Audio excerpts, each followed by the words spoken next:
Welcome to Laguna Podcast, an attempt at illustrating the lives and stories from Texas outdoors. Today I sit down with a man whose name precedes his lore, a man who has seen the best days of the industry, not to mention is one of the few people I believe should have their own podcast for all their own stories. This is my conversation with the man, the myth, the Cary Marcus. I'm ready to rock when you are. Okay, go. Cool. All right, so I have the only guy that I know that can throw a full fly line across a parking lot in the chair today, Cary Marcus. Oh, you did that. But the way I like to start these, run me through one of your earliest memories in the outdoors, and then your progression as someone in the space. In this case, the way you got into the industry, so on and so forth.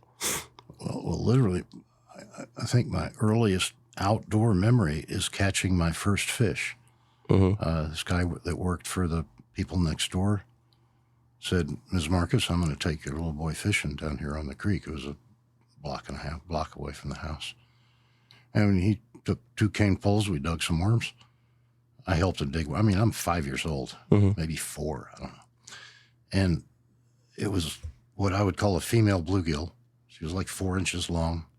And I still remember it as if I'd caught it early this morning. That's my first outdoor experience. I was just hooked at an early hooked. I said that, didn't I? Anyway, that's really my first experience. My dad was not much of an outdoorsman at all.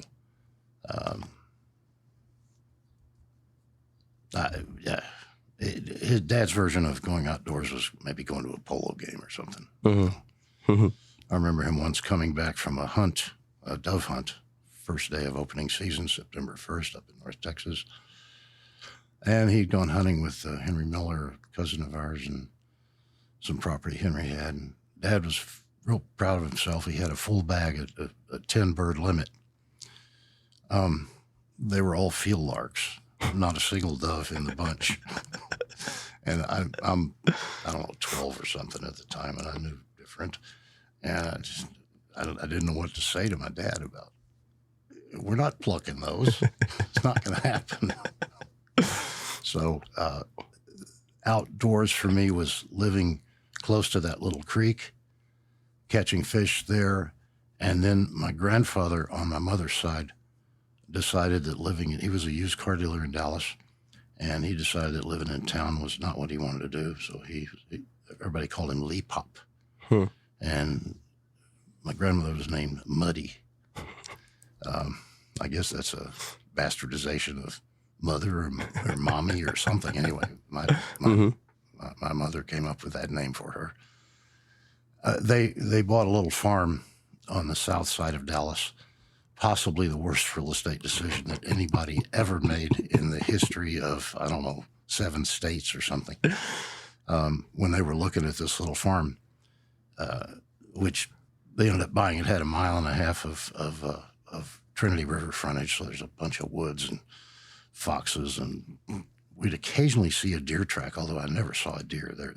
They were extirpated from that part of Texas by then. But we saw tracks occasionally, lots of gar.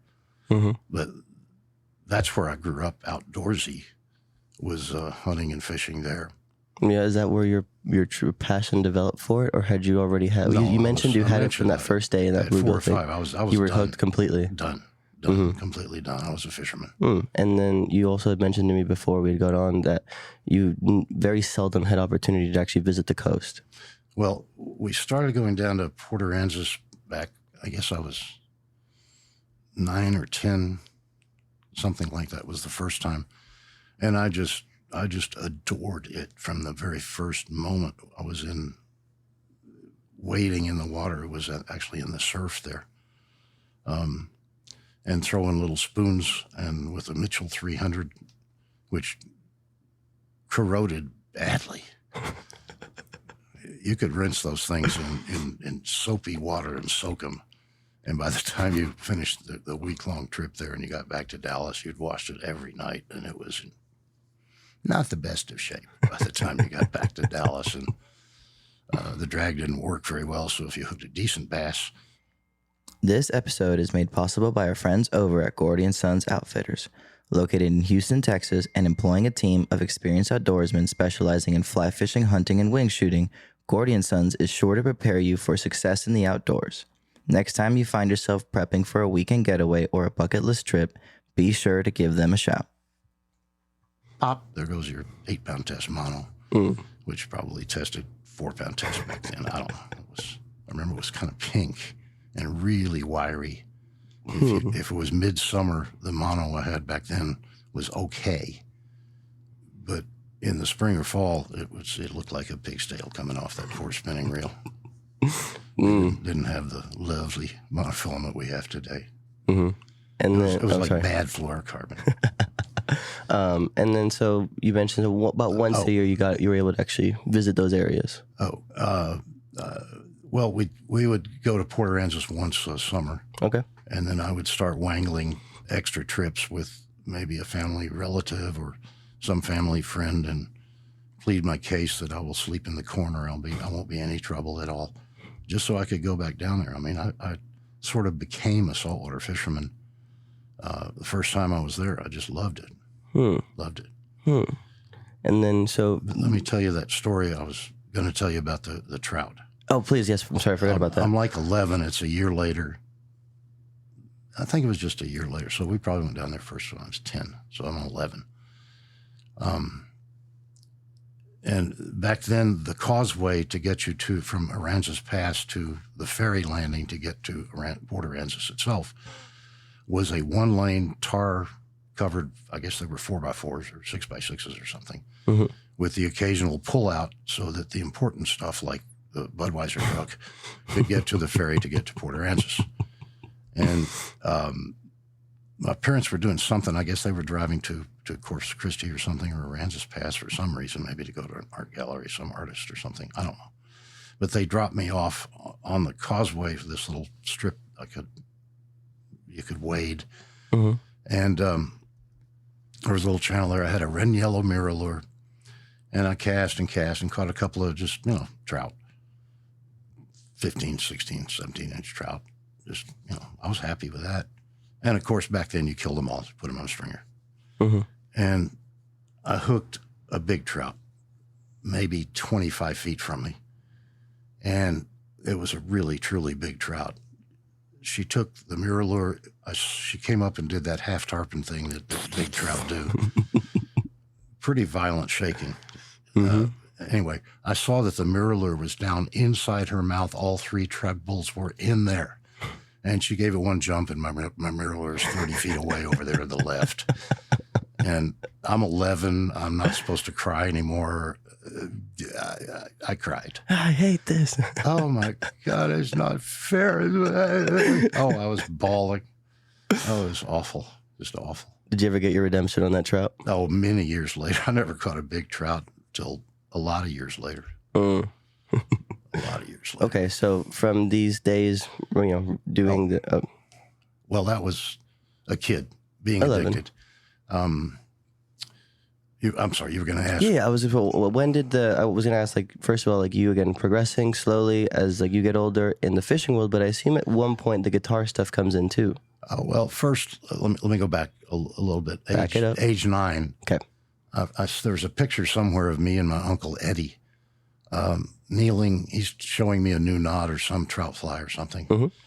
Eddie and Betty trout fished and fished the Restigouche for salmon.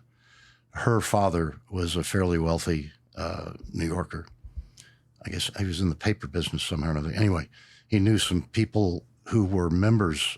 Back then, all of those relatively famous Canadian salmon rivers were private clubs, and you had to know somebody and be invited or be a member. And Mr. Blum, my aunt's father, was good friends with somebody who was on the Restigouche Club, and he got to fish that river, which is noted for rather big Atlantic salmon. They fished 2-handed rods that were bamboo.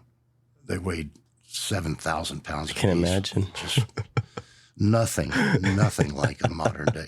But anyway, Eddie taught me to fly cast.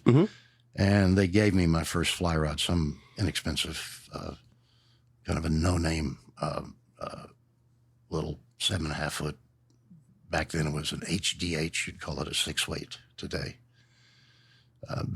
Way back then, they measured fly lines in diameters, which was really kind of stupid. If you're using two different materials and making the same diameter, they weighed absolutely differently from each other. Yep.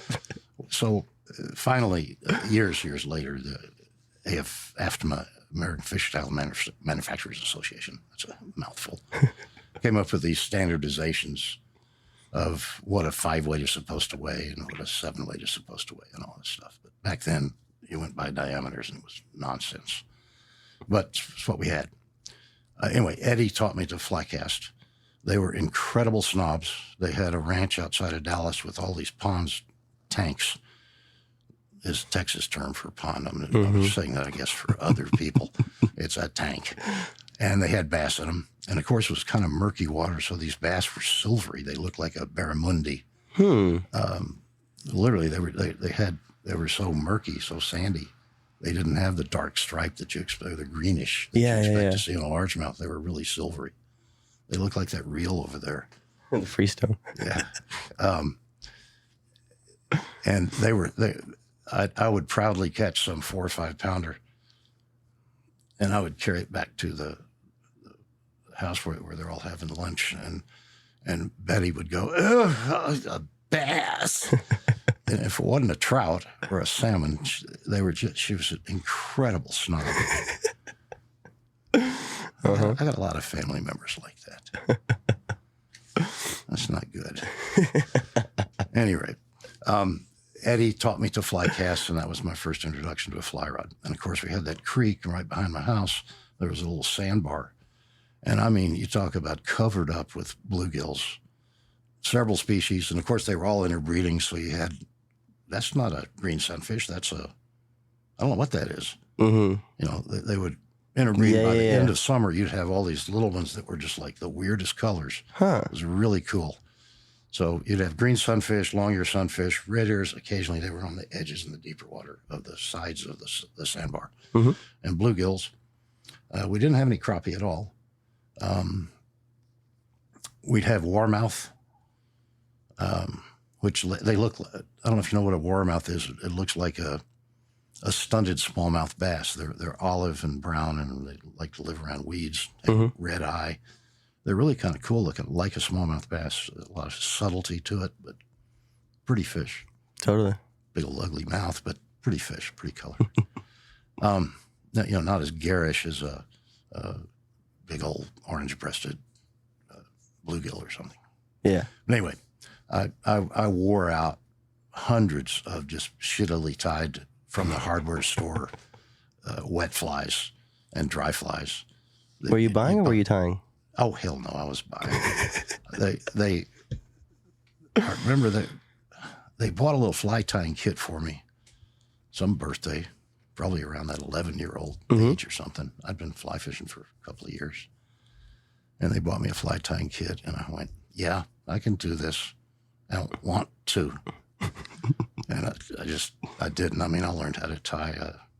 The woolly booger hadn't been invented back then. That's how friggin' old I am. Woolly booger didn't exist. Well, it may have existed, but it wasn't out there in publication by Orvis or Dan Bailey's or whoever. Didn't exist. Before the woolly booger. Pre-woolly booger. This is sort of BCBW. Yeah, I tied flies out of Mastodon here. Yeah. At any rate, I did learn to tie flies, and they weren't terrible. They had decent instructions in this really shitty little kit. I think I broke the vise, if I remember correctly. I tried to put a great big huge sort of a catfish hook in there, thinking I'm going to tie a Jugundo bass fly, and I cranked down on that little cheap ass vise and shattered the pot metal. So it went in the trash. Anyway, so I didn't tie flies for another, God knows how long, many, many, many years later. At one point, I got to be a pretty good tyer there. Well, that's another story. We'll get there. We're still working our way through your teenage years. Yeah. God. So teenage years, girls got in the way. I discovered those lovely things and didn't even fish that much for the bass behind the house in the creek all that much. I was busy trying to screw a cheerleader. I guess you need to edit that, but I don't know. I mean, if you want me to edit it, I don't really think it's that deep. But when did the music come into play? Oh, the music. I started playing guitar badly at age 14. I don't know how that came about. Is that a response to the newfound infatuation with girls? Uh-huh. And a couple of them they'd heard of Joan Baez. Mm-hmm. And Joan Baez was fairly new at the time. I actually thought she was pretty at one point. She really never was. Uh-huh. But anyway, it was in response to sort of, folk music, just the bare beginnings. And there wasn't much of that available that you could hear in a Dallas. You had to listen to it on a record. And there was very few of the records in the record stores. But anyway, I fell into that and blues. Anyway, I wasn't a very good player for a long time. That's not what I heard. That was later I got to be a better player, but I never was as good as I wanted to be. Okay, so continue this on. You're 14. So, anyway, I'm 14 and 15 and 16, and I was a really troubled teenager and ended up getting thrown out of St. Mark's school twice. The second time was it sort of felt like Permanent. Parents don't be asking for him to come back. Mm-hmm. So I ended up at a prep school. I spent part of a year at an all-boys prep school, and that didn't work out very well at all. Anyway, went to this next school. It's outside of Boston, and there are all these girls, and I loved that. And that made me want to become a much better guitar player because there was a huge folk music scene with all these good finger pickers and flat pickers. The early days of really good bluegrass flat pickers, some of them, white Jewish kids from New York learning to do that. It's like, what? It was odd. Wait, so there was a difference going into the musical side? There was people who were just playing it with their fingers and then picks came next? Finger style playing, it's a syncopated playing where you're doing the bass with your thumb and playing the melodies with your 1, 2, or 3 fingers, depending on which style you learn. And then there's another style that you play with a flat pick, like you do, electric rock and roll guitar, but bluegrass is just an outshoot of just country music, country-ish music, long before, it predates much of Nashville. It's country stuff. It's archaic stuff. But it's the foundation of what country music is. Anyway, I got the girls appreciated if you played cool, so I practiced a lot, and I got to be a fairly good guitar player, fingerstyle, and a little bit of the flat picking stuff. And got out of the high school, went to college for part of a semester, but at the same time I was working at this fishing tackle store. Well, it was a cutlery store that had fishing tackle in the back of it. Odd situation, but there's a cool school called Stoddard's in Boston. It's gone now. But there's an attachment to fly fishing I'll tell you in just a minute. Perfect. A little history related to Stoddard's. And I was actually making a fairly decent living as playing. And there were 7,422 coffee houses, all of them open to blues and folk music back in the day in the late 60s in Boston area. And I learned to talk like this because I probably went up there talking about like this. And you talking to some girl thinks he's all sophisticated. She's going to be going to Swarthmore at some point once she gets out of her prep school. You ain't getting a date with her talking like this. And so you learn to talk more blandly accented Okay. than what I certainly went to that part of the world speaking like. That's a strange sentence I just put together. I mean, it makes plenty of sense. Improvise, adapt, and overcome. Yeah. Anyway, we've been talking a lot about implied sex as opposed to fishing. God damn it, Cary. Why? Well, that's what we were talking about. I mean, I understand that, but you just went from right on the nose to right on your face. I don't understand what you just said. I kind of like it, though. Right on that nose to right on my face. I'm going to figure out a way to use that. Okay, right. No, let me control the conversation a little bit. Back to a little bit of the fishing stuff. Okay. Let's hit the Stoddard's history real quick. So Stoddard's, we sold mostly fly fishing gear, but we had some surf rods and a little bit of sort of semi-bass stuff. Bass stuff really didn't exist back then. This was late 60s, long before any Bass Pro type thing. Anyway, and besides, that part of the world isn't really bassy anyway. It's stripers and bluefish and the surf and fly fishing. And we were an Orvis dealer. Back then, Orvis did not have any stores at all. They just had dealers. They'd have wholesale sales to various stores. Stoddard was one of them.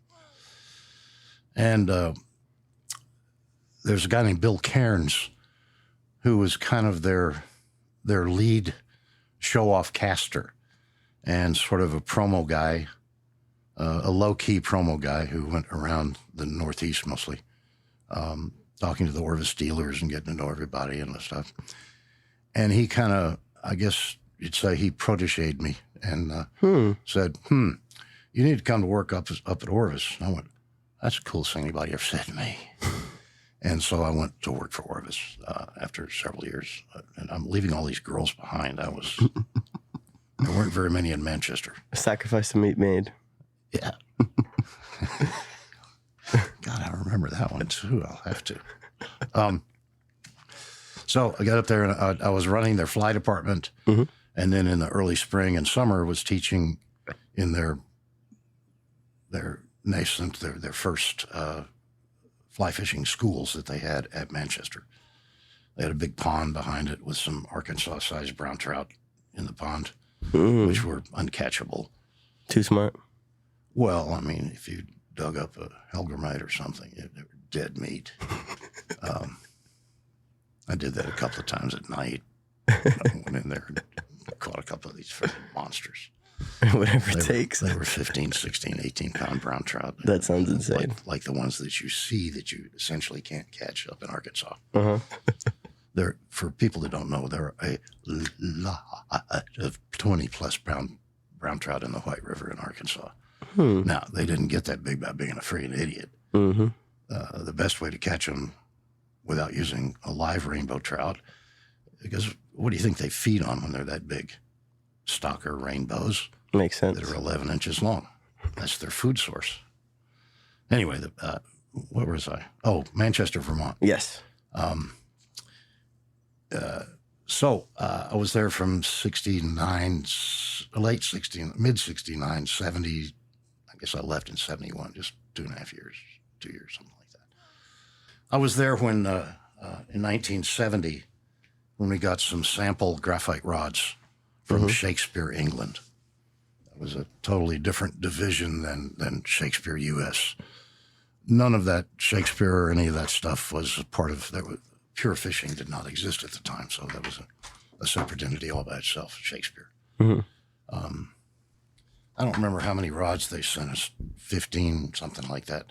Some of them had sort of reverse ferrules on them, where the male part was the top part and the female part was the lower part. They were all two-piece rods. And the ones with the what I call reverse ferrules on them, we were flinging the tips all the way across the friggin' pond. That didn't work with something that flexed as deeply as those rods flexed. It was developing a whole lot of, I'm going that way, because of the flexibility of it.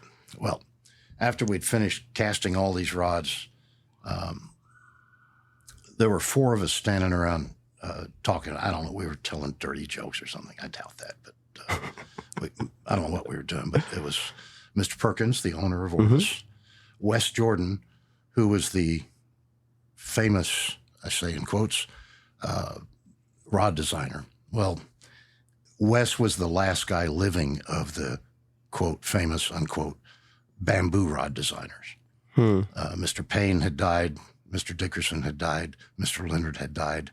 All the famous old brands of high-end, high-quality fly rods, they were all gone, except for Wes. He was the last guy left, and he worked for us at Orvis. Additionally, there was a guy named Lanny. I don't remember his last name. Really good caster. He was one of the other instructors in these casting schools. So the four of us were standing there talking after we'd finished casting all these things. And up walked the then president. And he had one of these rods in his hand. And he walks up to us and said, "Wes, this is really interesting stuff. Now, how do you think we can make it act more like bamboo?" Which they then proceeded to do for ever. Until they came out with these Helios rods. Really? Up until right now? They were, I mean, they built some decent stuff. But for the most part, they were still like what they wanted to build, like a bamboo rod. It flexes all the way down to the cork and all that stuff. I've got one around here someplace, a 9-foot 3-inch 5-weight that takes about 7 minutes to make a cast. I've also got one called the Ultimate. It's a 10.5-foot 6-weight 3-piece, I think it is. That was my main rod for a while when I lived in Colorado for a long time. Just because it was so odd, I had to use that rod. I just liked it because it was just stupid. That was my main rod for throwing little, size 14 dry caddis. And again, it took 7 minutes to set the hook because there was so much rod to move. But anyway, they built some rods that were. My point I'm making with this thing, and that's the part. Some of it you want to edit out because I don't want to say. A rod company years ago in 1970 had some samples of the very new thing. Came from England, called carbon fiber. Here we call it graphite. None had been produced as a commercial rod yet. That was left to Don Green at Fenwick in 1973. Those were the very first graphite rods ever made in production. I'll get to that in a minute. There is no way that they should have allowed Sage to get as big as Sage got. Really? If they'd built a rod like what Sage was building, Sage wasn't around at the time. This was 1970, but they didn't respond to what the material could do, and build these very quick tip casting, what you and I think of as a modern fly rod, like a fishing tool. Yeah, and they're moderations and variations of what I just described, sort of tip casting. Some of them flex much further down, but they still utilize the response capabilities of the material. Well, the fact is, rod builders have always been using the highest, quote, modulus, unquote, materials that they could lay their hands on, the ones that recovered from bending the most quickly. And at the time I'm talking about, it actually was fiberglass, sort of. But bamboo was better than green heart and hickory, which it supplanted those materials as a rod building material back in the day. Yeah. And it was because it recovered from bending much more quickly than green heart. And then fiberglass came along, and then e-glass types of things, more compressed types of fiberglass, so you could actually get a rather quick responding rod. Came along, and it's sort of antithesis of what people do with fiberglass rods nowadays. They're trying to almost replicate a bamboo rod. Yep. Even the new S-glass or whatever. Yeah, you're right. Yeah, and they're kind of fun, and they're anyway. They're not the precision tool that a good designer can make with carbon fiber. Mm-hmm. And there are all sorts of moduluses of carbon fiber. That game is over. Back in the 90s, there was the game of one-upping the next company, the other company, about having, they got second generation graphite. It's 46 million modulus graphite as opposed to that 96 billion 40. modulus, yeah. And it got up to where we were doing bragging rights. And back then we built the rods all out of one modulus of graphite, whether it was a 2-piece or 4-piece rod or 3-piece, whatever. It was built out of 64 million modulus graphite, and that was a really high-tech rod. That would be I don't remember, generation 3 in Sage's terminology. Anyway, nowadays rods are not built that way. Almost every rod out there, especially of some price, is a blend of various graphites all the way up the rod. Mm-hmm. There may be one section of a 4-piece rod that's all one material, but I think for the most part, they're blends, butt section. They're, in order to get it to bend the way they want to. Yeah. Without making it overly large in diameter or overly thin in diameter for a real light line dry fly type rod. And that was that anecdotal story about, I don't want to mention their name, and then they continued to build bamboo-like rod for many, many, many years. Floppy, sloppy things. Well, they are directly responsible for all of these silly warranties that are out there. Rather than building the rod, this was after Sage existed. Okay. It was just skyrocketing before I was working for them. They were skyrocketing in sales. They were the big boy. They weren't the big boy out there. Was that because of the RPLXI? Long before RPLXI. Which rod was the one that was? GFL was the first one. Mm-hmm. Then later it became RP. Then it became RPL. Gotcha. And those are way back in the 80s up into the 90s. Where was I? We were talking about those 2.5 years that you did over. Yeah. And you were talking about the warranties. You were telling the warranties. Warranties. Rather than building a rod that really was like what was taking off, especially in the West, decided to come out with this 25-year warranty. Uh-huh. They're selling the same bamboo-ish rod, floppy, sloppy thing. They're selling an insurance policy. Yeah.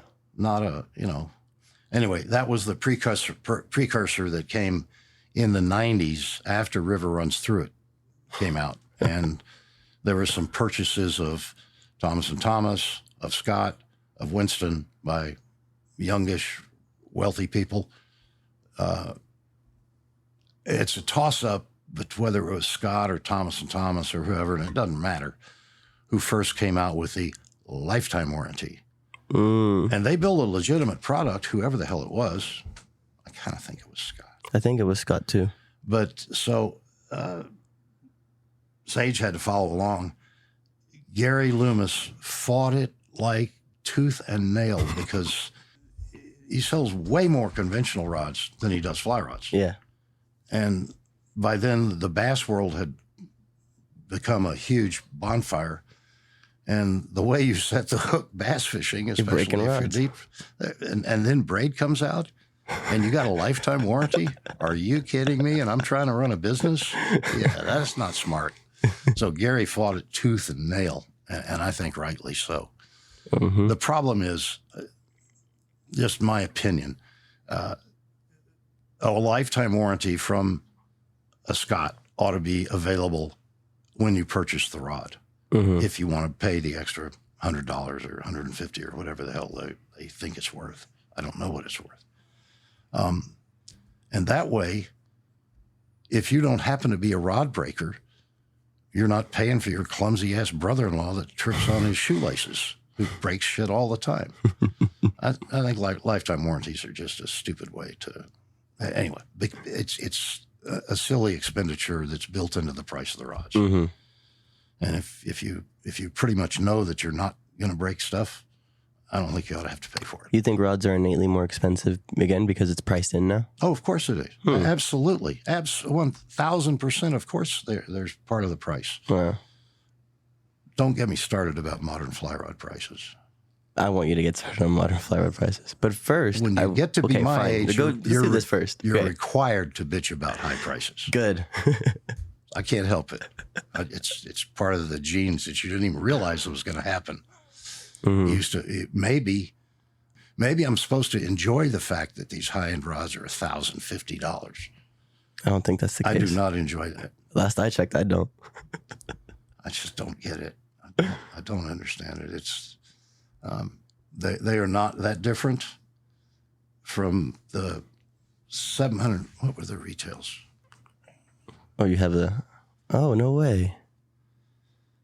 Describe what you're holding. From the 8. This is the 2009 dealer price list from Sage, and the expensive rods were high 7s, 800. Yep, I remember $795. Yeah. There's an 8-weight TCX, which would be a 9-weight in anybody else's book. I mean, it's the fast. It's super. There's one right over there. That green rod there. Oh, okay. They're super stiff, super fast, extraordinarily efficient rods. But picture shooting a Weatherby rifle. Any caliber, even a 257, and certainly the 300 Weatherby. I sighted in a 340 Weatherby. That was an extraordinarily painful experience. That's what casting a rod like that is like. Like you feel it in your arm? There's a price to pay for that kind of performance. It's like shooting a Weatherby rifle. You get this fabulous performance out of a Weatherby cartridge, or some sort of ultra mag from somebody. Fabulous performance, extremely flat shooting. But they're really uncomfortable to shoot. And these rods they're not designed to be comfortable. They're designed to be efficient. Throw a skinny enough loop to put it through a screen door. That's not true. That's a Lefty Cray phrase. I stole that from Lefty. So when did you get picked up by Sage? Several careers and stuff, many years.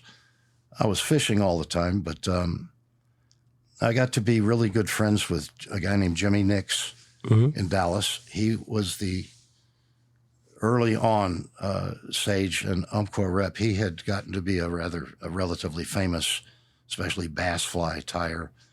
Umpqua feather merchants started the concept of paying people for their ideas on flies and paying them a royalty.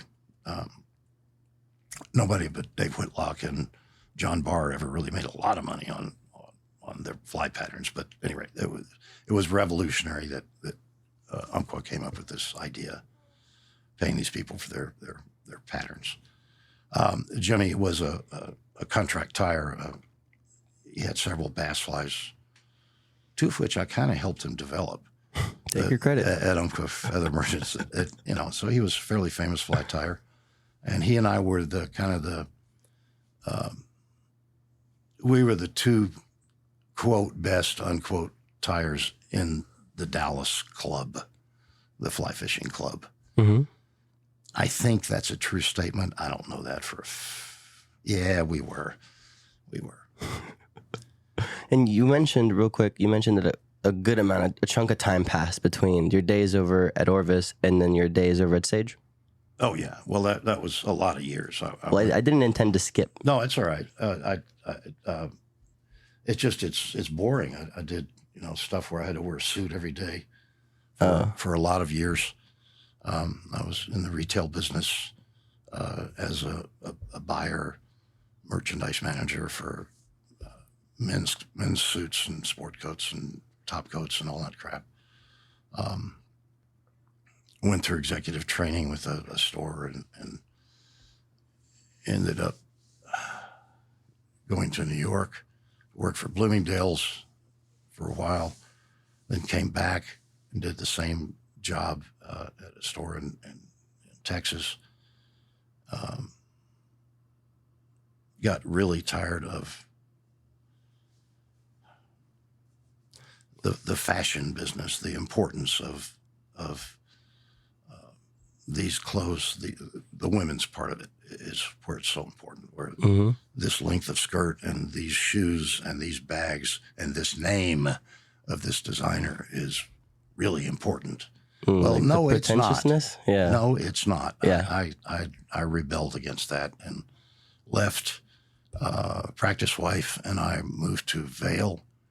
Her dad wanted to fund a store, and so we had a fancy store for a short period of time in Beaver Creek, which is just down the road from Vail, when Beaver Creek was new.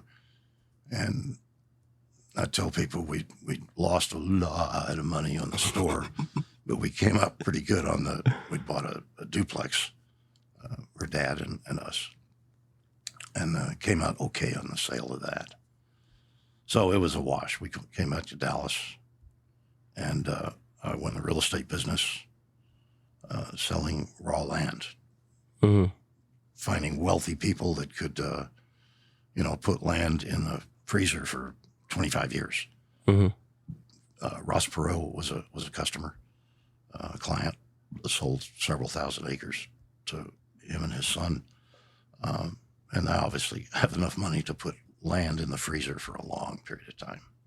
Those are just ideal clients for, if you're in the land business. Yeah. And were you already back into the fly fishing space when you had gotten into Sage? Or how did, for example, it seems like you took a large break. There was I was fishing all this time. I wasn't in the business. Okay. No. Okay. Perfect. Now, with a store in Dallas, even when I was in the retail business, I would help, I would do casting clinics for them because I was a fairly good caster. I had been for, quite a long time. There's a guy named, there's several people that have done super competition stuff. Rick Hartman down in the valley. He can throw 100 feet with a 2-weight. He hit we won't believe this, he hit 146 at the Denver show last week. Did he? 146, 10-weight rod, 5-weight line though. That's how competitions are now in Worlds. What? Yeah. Are you serious? Rick Hartman taught me all I know about casting. There's a reason I can hit 130. I've never hit 130. Well, across the parking lot I have. Tell that story. Oh. Cary casting over 100 feet. Cary Casting Clinic. Okay. We're skipping again. I'm already. Yes, I know. We'll walk back in a minute. Okay. But, you do these Sage casting clinics where the people would pay a bit of money. And if there was enough people, I'd have one of the guys from the store help. It was just 6 guys or something like that. Hopefully it's 3 guys and their wives or their daughters or something, because the girls actually listen. I've taught, 1,000 people in various these clinics over the years that I was repping and still doing these things. I say 1,000, maybe it was that many. Might have been more, but anyway, a bunch. And guys, when they screw up something and the line falls in a puddle right in front of them, they tend to testosterone it and just start smashing the hell out of the fly rod thinking that's going to fix it. And their wife's standing beside them going, honey, stop that. Do it like he said. Do it like this. Okay, well, that's not helping either. I could see why they're getting more angry. Nowadays, if a couple wants to buy lessons, I ain't charging her. Really? I don't charge. Just to piss the guy off. I won't charge her. I charge him $100, but she gets a free ride. Okay, the story about me and a way the over parking lot cast with a 5-weight. Fort Smith, Arkansas. My dealer there we were having a little Sage casting clinic, and the farm with the great beautiful pond on it that we used to teach at, the guy had just passed away, and his wife wasn't so sure about. She didn't know that she wanted us there anymore or doing that. So we had these big old plastic sheets that we put out in the far end of the parking lot of this mall that this store was in. And I think it was 6 people. It might have been 8 in this clinic. They'd all paid, and we were standing at this end, and I'm just starting. We're going through the basics of rigging the rod and what line weights you probably want to buy for your first rod and blah, just stuff. And these three guys wander out. They'd been at the store, evidently, and they wandered out 150 yards across the parking lot, and they all three had Bloody Marys. And they're kind of slurring already as soon as they start in. I hear you're a pretty good caster. Show us a big old long 100-foot cast with the 5-weight. I do some fly fishing. I know what that is. Show me a 100-foot cast with a 5-weight. Say, sir, we're doing a casting clinic here. These are beginners, and please, you're not part of the group here. Please, let me just go on. No, I want to see. He's lunging, talking. Two of them are talking a lot. One of them's not saying much, but they're all just kind of swaying, slurring a bit. And so these cheap outfits that I kept as the package for the clinics had a really cheap reel on it. And the guy just kept talking, and I slowly unscrewed the reel from the bottom of the rod and said, okay, here you go. And flung the reel, I don't know, 150 feet across the parking lot. World record cast. It shattered into a million pieces. And they shut up and left. And I got a standing ovation from the guys who actually paid for the clinic. So that's the only time I've cast over 100 feet with a 5-weight. That sounds like a world record cast to me. I'm not going to lie to you. Okay, now back up. All right, way back up. To the beginning of the stage days and the stuff beginning like of the that. You're stage hearing days. of these guys being able to cast real far. I was talking about Jimmy Nix. He and Yes. I were kind of the stud fly tyers. We would go and get lessons from Wayne Llewellyn, a very famous Atlantic salmon fly tyer. And we were the only ones that would sort of partway complete the Green Highlander that we would make, all these married wings and all this complicated shit. Anyway, we were pretty good fly tyers. And Jimmy needed to go have his midlife crisis. His life at home his life at home with his wife was beyond ugly. Oof. I would go over there, and he had sort of converted his garage to a really cool big tying room. And Glinda was shrieking lots of times at I don't know what, but there was shrieking coming from the actual house. Neither here nor there. He needed to have his midlife crisis. Well, he started having an affair with this lady. She and her husband were opening a this is the truth. No, I'm not complaining. We're opening a fly tying company in Costa Rica. And lots of flights back and forth, and sometimes the guy would have to go back to Salt Lake City he was selling his insurance agency or something like that. I don't know. That's where he's getting the money for opening this business. Mm-hmm.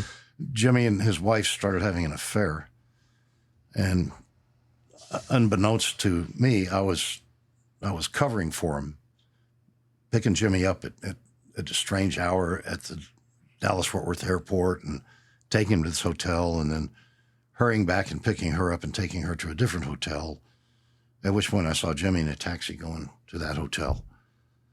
It was... And you still didn't know, or you kind of figured it out? Well, I figured it out after At that point? Yeah. After that.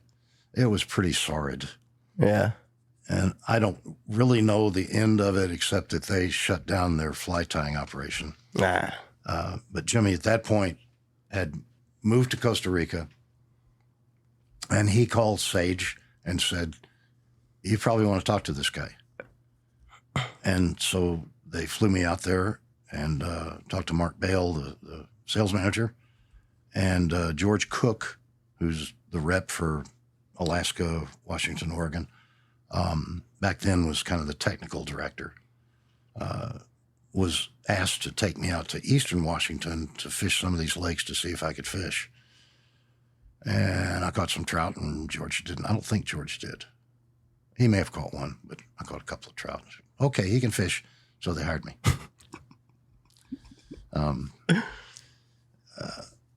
And that was the start of that. If you were, and that was 1988 or 89. So this was when did the Shallow Water Expo come into play? In 91? I think so. I think that was the first one. Were you at the first one? Oh, yeah. You want to describe it? Or when did Stiffy Girls come into play? Was it 92, 93?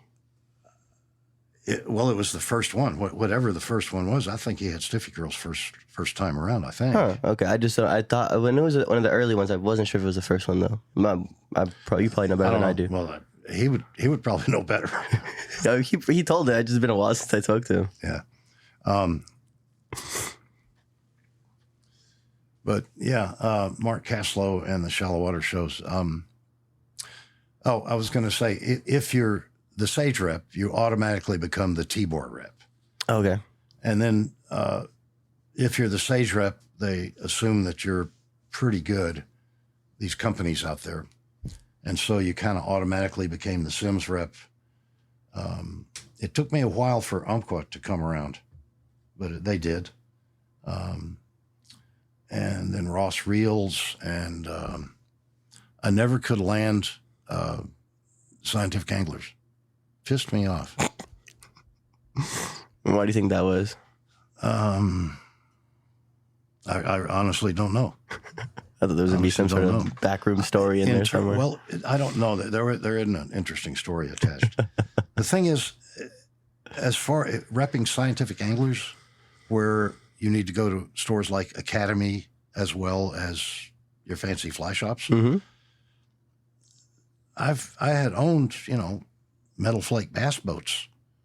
I could speak Bubba really well. I could spell plastic worm in 11 I like that you said colors. that. I can speak Bubba really well. So of all of the fly fishing reps that were out there, there's only one other. He was a West Coast guy. He wasn't a Sage rep, who did a lot of bass fishing and a lot of that sort of stuff, was comfortable in that world. Mm-hmm. At a Bass Pro, at a Academy, a big name change, something. Yeah. And they're totally different stores than a little dinky fly shop.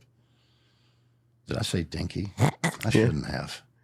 We Anyway. we're talking about in comparison, not the way you actually perceive it. Yeah. I got you, Cary. I'll cover you. It has to do with the footprint. With the small footprint fly shop. So I started making a bit of a living. And then, business started growing, and especially you could sell stuff to the new thing, saltwater fly fishing. The Texas coast is a perfect primer for going bone fishing. Mm-hmm. It's exactly the same type of fishing, except with a much more agreeable, less cantankerous fish. Yeah. In the same kind of conditions, except the fish didn't have ulcers. They're agreeable. They usually eat. Mm-hmm. And it was, it was like what I talked about, happy hunting grounds of Boston with all those girls. Yes. Redfish became really easy. I'd caught a few on a fly rod way back when I was a kid. Mm-hmm. I saved up and bought an Abu Garcia heavyweight fly rod, a GAF. Abu Garcia was in the fly rod making business? Oh, a long time ago. They were pretty high quality stuff. It was Damn. It was actually, I believe they were still part of Conlon. Conlon was a California-based, pretty damn good fiberglass company. No kidding. And if I remember correctly, those early fly rods of Abu Garcia were actually made by Conlon. So they were they had metal ferrules, 2-piece rods, bore no relation to a 10-weight rod of today. Mm-hmm. But I caught my first tarpon with that, or first fly rod tarpon. I'd caught a couple of fishing bait, North Jetties at Port Aransas. But I caught one, I don't know, about 3 foot, 2.5 feet, 3 feet long. Yeah, 3 foot. And he almost killed himself. He's jumping right by the rocks, and he hit his head, and the fight was over. Oh, I landed a tarpon on a fly rod. It wasn't a fair fight. Yeah. Not through anything I did. It was just a total accident. But I'll take it. It was my first fly rod tarpon. I'll take the consolations. Yeah. And luckily he wasn't big enough to scare me. They're just, boy, those little guys. I love little tarpon. Uh-huh. Who were some? Oh, sorry. Keep going. They jump and jump and jump and jump and jump and jump and jump and jump and jump and jump and jump like a tarpon is supposed to. Who were some of the personalities you got to meet while you started essentially re-exploring the Texas coast in that's when you were already involved with all these companies. Have you talked to Dave Hayward? I've been meaning to reach out to him. I just have not had the chance, like time-wise, but I intend to do this in the coming month. Because he was the Orvis store manager here in Houston. He's much closer to the coast. So he was highly influential getting people saltwater fly fishing. Just, if nothing else, just because he was so close. And also Dave is a hilarious human being. Yeah. So you want to be around him. You want to listen to his sarcasm. He's just, I love Dave. Back then, way back when,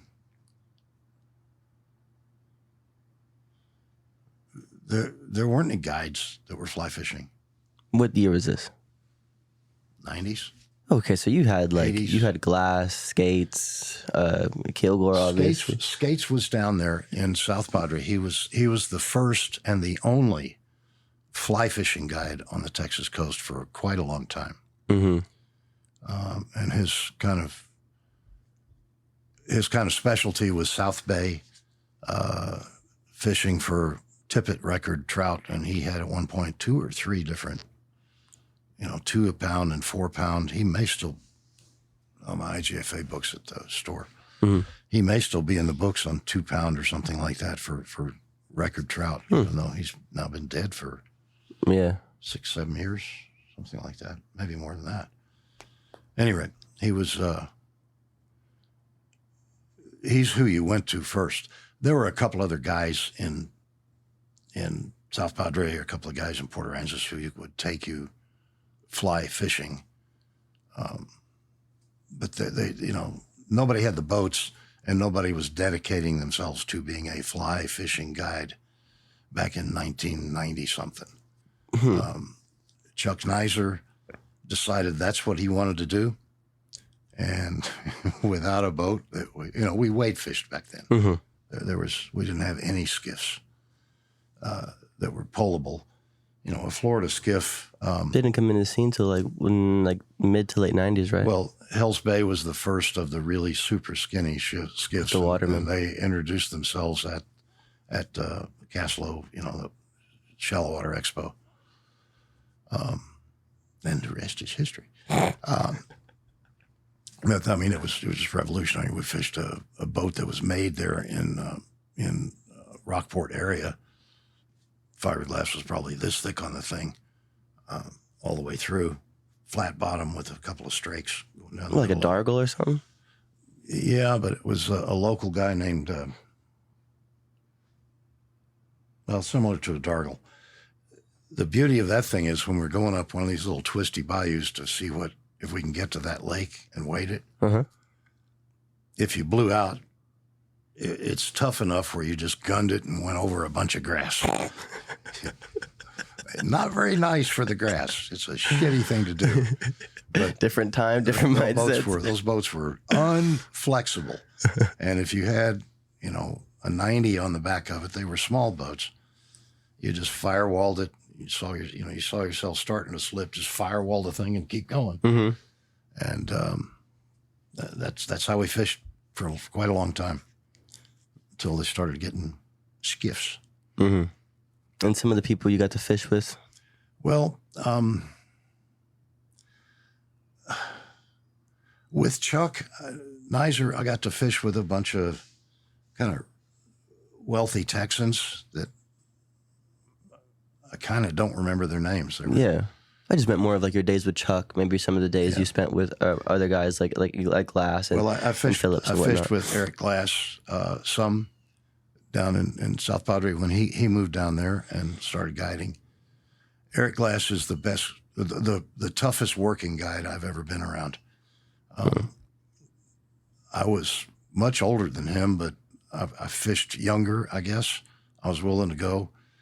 And we were fishing an outgoing tide in South Bay one time till 9 o'clock at night. I am starving to death, and Eric's still catching ladyfish. He didn't want to leave. Anyway, he'll work that hard for a client. He's just unstoppable. I totally agree. And he's got a biology degree. He knows Yes. stuff. Yep. Mm-hmm. He knows stuff. Mm-hmm. Before I did the podcast with him, I remember I was going to some of his stuff, and he would just haphazardly comment, take a picture of some grass and be like, here is the scientific name, whatever. Spartina, blah, blah, blah, and I'm blah, like, blah, blah. what? Like, how? Like, Yeah. I never tested him or I never tested him at all, but I'd be curious to test him about shorebirds. Because to me, they kind of like, well, there's a brown one. There's a darker brown one. Oh, that one's bigger and has a curly. Oh, that's a curlew. I recognize that. I can't identify those birds. yeah, I'll bet you Eric knows every damn one of them. by name. Yeah. Well, not Josephine. No, and I'm Fred, joking. but, I'm joking. Yes. I bet he does. He's amazing. One of the things I wanted to bring up was maybe some of the things that your stories, or that you had directly, or had heard from Chris Phillips. Okay. Chris was fairly early, after these other guys Mm-hmm. that we talked about. He was before Chuck Nizer, but after Glass and Like Duncan and Skates and whatnot. yeah.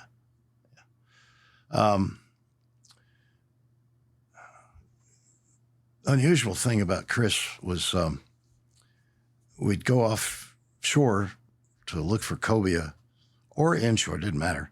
He would cover himself in baby oil.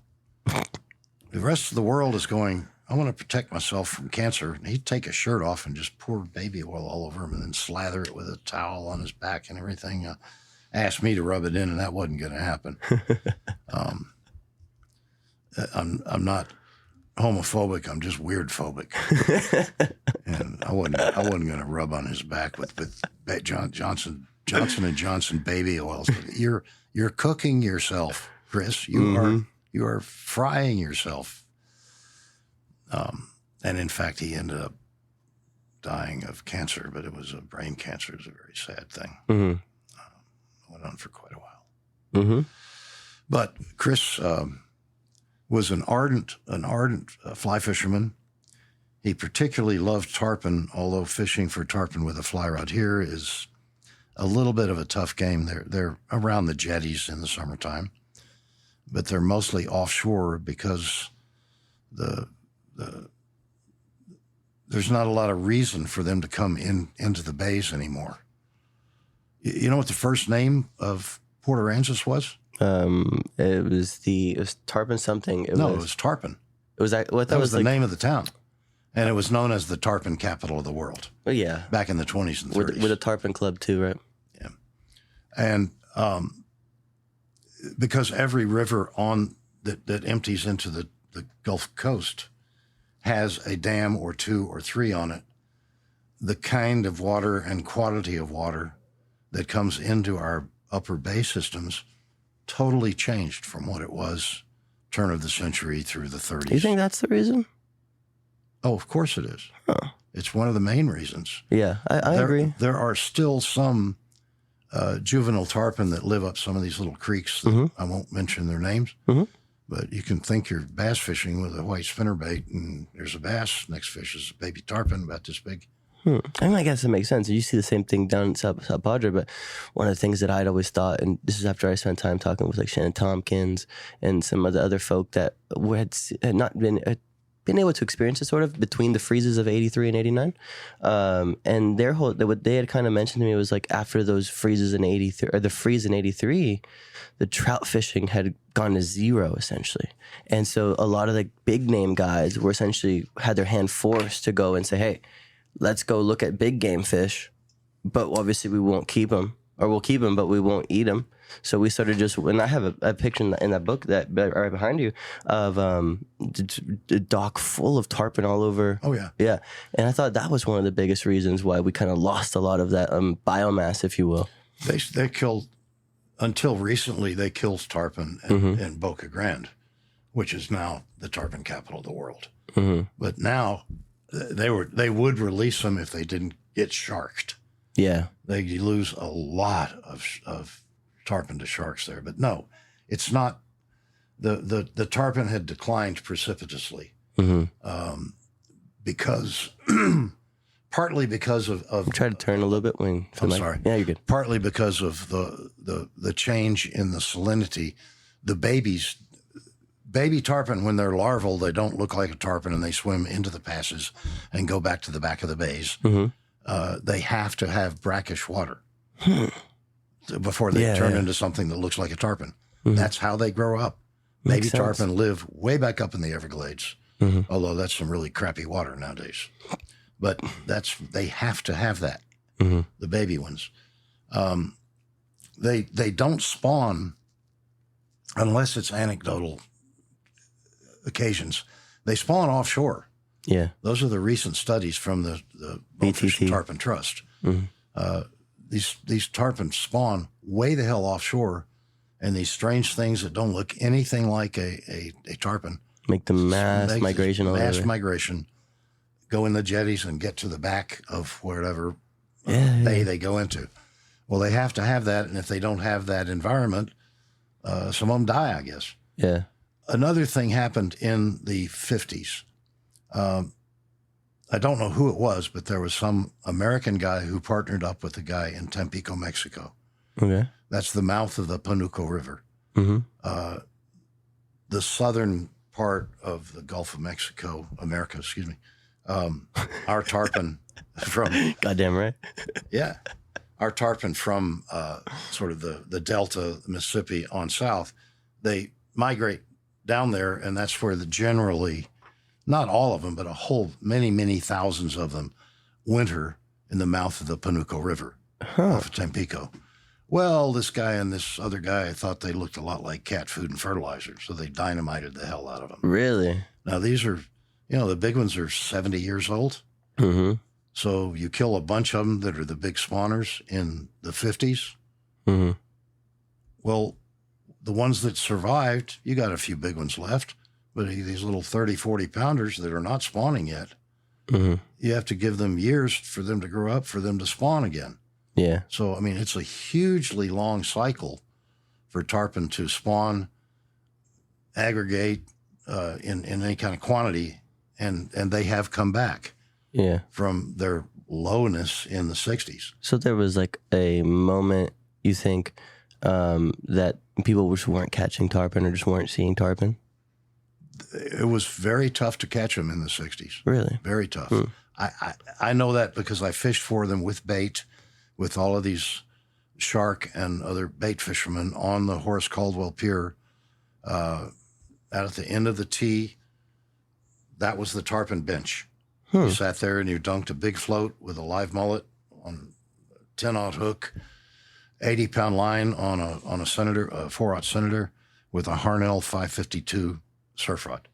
That was the outfit. And we'd hook some. I remember there was a guy who, I guess he was a guide. I don't know that for a fact. He had a 40-foot post. That's a type of sports fisherman that Gotcha. I think they're out of business now. But there used to be a Pfluger record spoon, which was an oval-shaped thing like that. That was a tarpon getter. Really? And you would troll 2 of them behind the boat. And he was always trolling up and down from the jetty down to about a mile, back and forth and back and forth. He was always out there trying to catch tarpon. And that's one of the ways they used to catch them. And when they didn't catch them inside the jetties anymore, which is how they usually caught them, right at the end of the jetties, they started looking for him on the beach. On the outside, yeah. I never, ever, this is in the 60s, I never once saw him hook up. Really? Never one time. And we would hook one ever occasionally, fishing bait at the tee. Didn't land very many of them, no matter if you were a great big old burly plumber. I remember one guy, he was a plumber from San Antonio.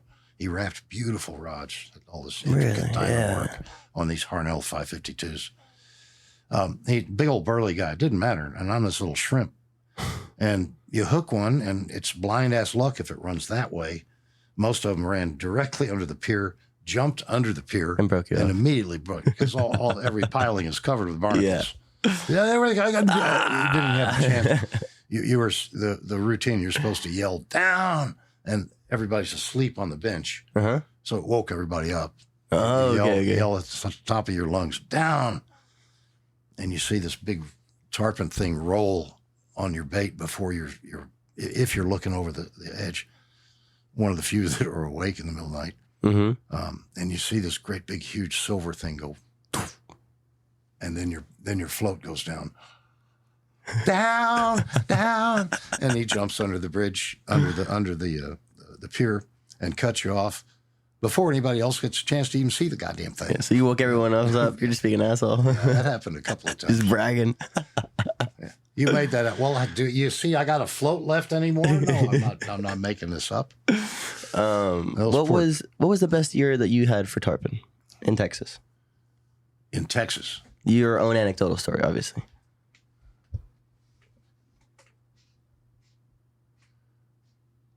Well, since I lived in Dallas, I didn't get to fish them very much. I just fished them how I could. My best was a day at the North Jetty in Port Aransas with my Mitchell 302 spinning reel with a 20-pound monofilament on it, big surf rod, a float, 9-aught hook, and a snagged mullet. You'd have a mirror lure on your spinning rod. There's a pile of mullet. There I go. That's your bait. Yeah. So they were wounded.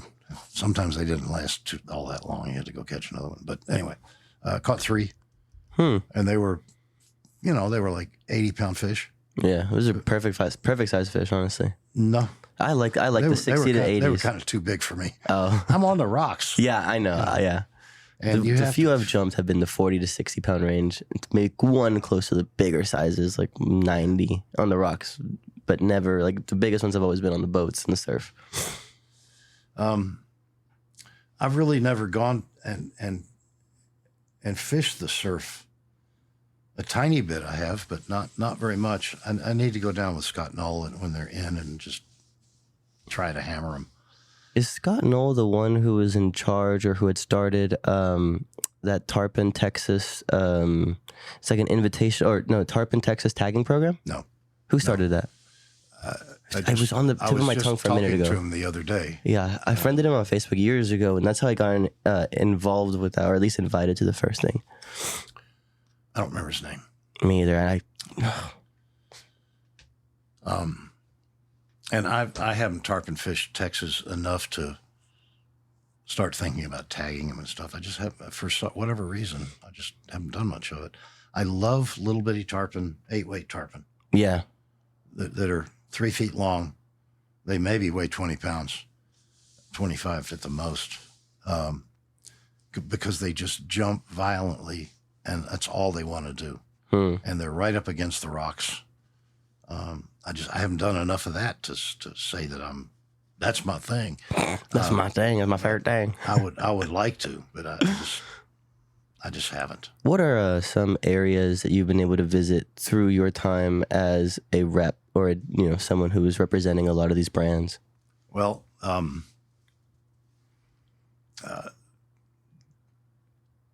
Christmas Island and the Seychelles are the ones that stand out. Okay, we'll talk about those in full, vivid detail. As well as the Dean River in British Columbia. Ooh. So those are 3 really bucket list famous places for, bonefish and trevally at Christmas and the Seychelles. You do get Indo-Pacific permit there or no? And Christmas Island. Seychelles you do, but Christmas Island you I've don't. never seen one. I've been to Christmas 3 times. I've never seen one there. Huh. But Seychelles, that's the first fish I caught there. And Indo-Pacific? It's the first permit I ever caught. Really? I counted back one time. It was 27 years that I had the ability to pay for a trip, or then I became a rep, and sometimes I would sort of host a little bit of a trip to Belize. 27 years of never catching a permit. There were some trips to Belize that I'm hosting it, which is a terrible thing to do because I found that this was back in the 96 or something like that. There weren't a lot of really good casters out there. They wanted to go on this trip, though. And so I'm spending most of a week with a goddamn casting lesson, which was... Anyway, how to throw the reel. There were some trips where 4 of the 6 people on this trip, there's 7 of us total, counting me, 4 of the 6 caught 1 or more permit. And really? I would never even see one. That happened. I mean, that wasn't every trip. Sometimes I'd see one, I'd get a cast to him, and he'd go, "Fuck you," and swim off. I've had several of them back in those years. Follow a crab while I'm hopping across the bottom, and this thing's swimming along with it. Almost, it was strange. I remember one was kind of on his side, watching it with his left eye while it's hopping along the bottom, and he swims within, I don't know, 20 feet of the boat before he looks up and goes, "Whoa, oh, no," and just makes this huge mud streak. He's terrified. I have no idea what that was about. Just a permit acting like a dadgum permit. Anyway, I went to the Seychelles. We were the first group at Alphonse Island Hotel of the fishing group. The hotel wasn't even exactly open. Really? I'm trying to remember How'd you what get year invited? that was, 97. These people that had a store called West Bank Anglers. Yeah, I've heard of That it. was up in Jackson Hole. And then they had a store here, Dallas. In Houston, right? They tried one in Houston. That's where Andy had that was Andy's store, where they stole several $100,000 from Andy. Oof. Oh, they were awful people. Well, I'm glad you said it now. Oh, awful people. Okay, continue. So they had arranged this trip, and David Coleman, who was their sucker, the guy who had the Dallas store. He was obviously my biggest customer, and so the two of us and the two Vlitases, Kim and Stephen Vlitas, went there, and we were the first people fishing group in the hotel, which was wonderful because the chef was experimenting.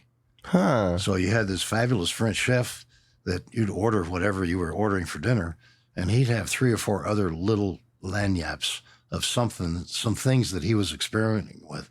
No charge, just bringing all this delicious stuff out there. Just a little bit of this, a little bit of that, a little bit of this. It was wonderful. 7-course meal. So the first day, we get in the little Dinghy or whatever. small dinghy thing, and we go over here and go up this. There's a little drop off, and we're going to go wade this flat.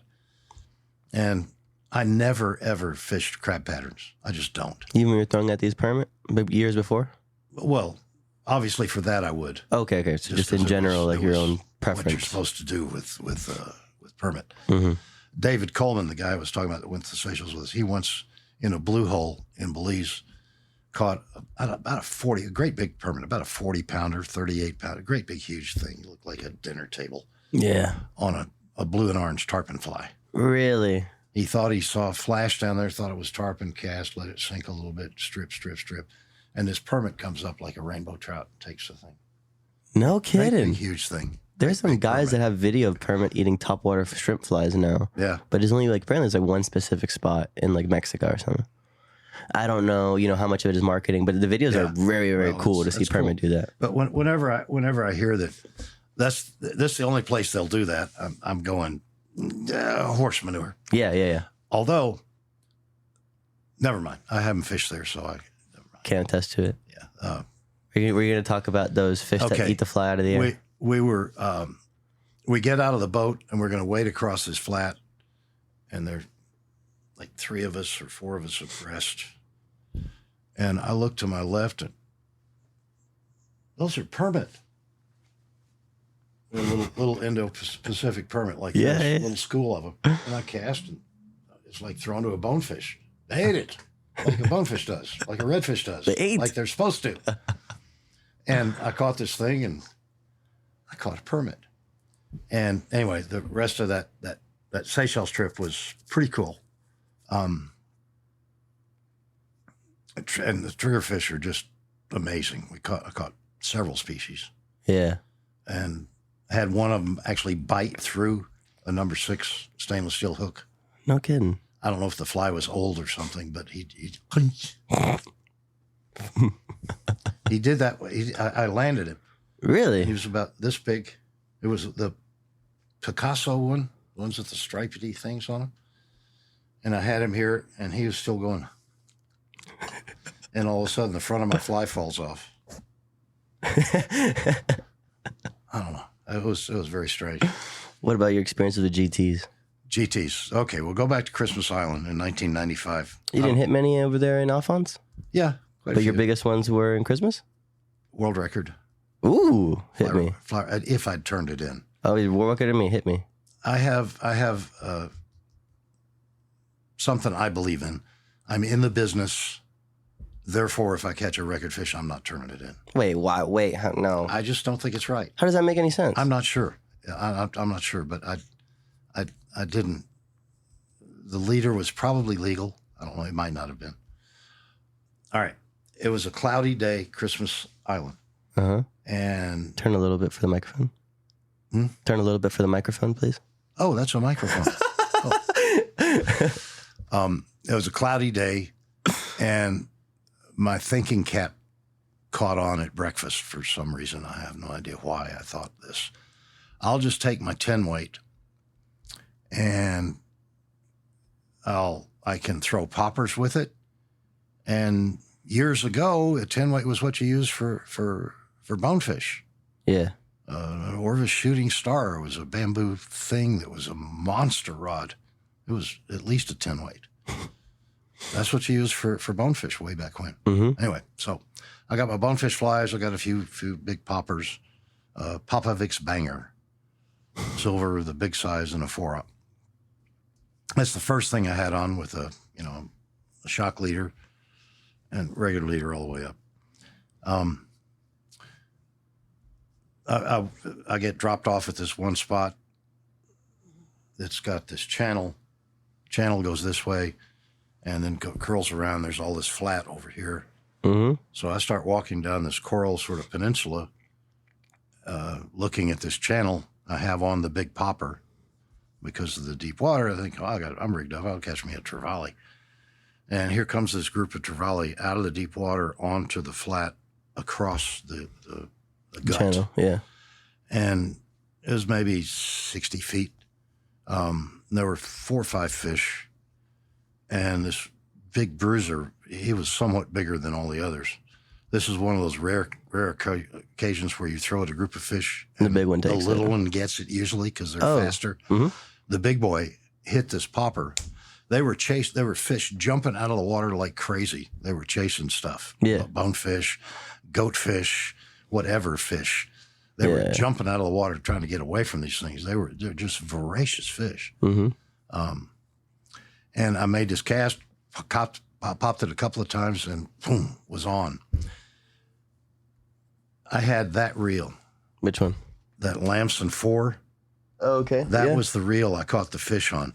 Huh. No way in hell does that thing have enough drag to fight a trevally. It's a reel that I'd use for striper fishing up at Lake Texoma, north of Dallas, fishing the river there, fishing for stripers, with a 9 or 10 weight. I had the 10 weight line on it. For some reason, I had loaded it with 20-pound backing. Nice, very So smart. I had 300 plus yards of string. You normally load a reel like that with 30 pounds, so you have 200 yards, at which point I wouldn't have landed the fish. You fought that fish over like 300 yards or 250 yards? 3 hours. Now, here's the problem with something like that. I've done that 3 times. All 3 of those fish would have been a world record for their species. That trevally, a yellowfin tuna, and an amberjack. We're going to talk about those two in a minute. And that's 9 hours, a full working day that I could have been making some money or something. That's just a crass way to look at it. I'd be enjoying the shit out of that. Well, I was much younger. That was 95. I would never do that again. That fish ran and ran and ran, and out in the middle of this bay, here's all this flat where it shallows up that I was going to go bone fishing in. But the opportunity presented, and I had the right gear on, so I hooked this fish. And he runs out to the middle. Well, they have all these little pancake flats. It's a little lump of coral, and it might be the size of this little part of the room, might be the size of the house. But there were bunches and bunches of them out there in the bay. And that stupid fish, totally suicidal. I had no control over him. The first thing that happened, that reel, the click went, fuck no. I mean, within 20 feet, 30 feet, 40 feet, something like that, of the first part of his run. And look at you see the little pad up there on the top with that triangle thing? Right here? The triangle, no, that's the click that went away first thing. Up above there, that's the drag. That little bitty pad is pressing on that. On that. Oh, there's no stopping disc. power. Yeah. None. Zero. Well, I mean, there's some, but yes, it's plenty for infinitesimally small. Yes, a steelhead. It's plenty for.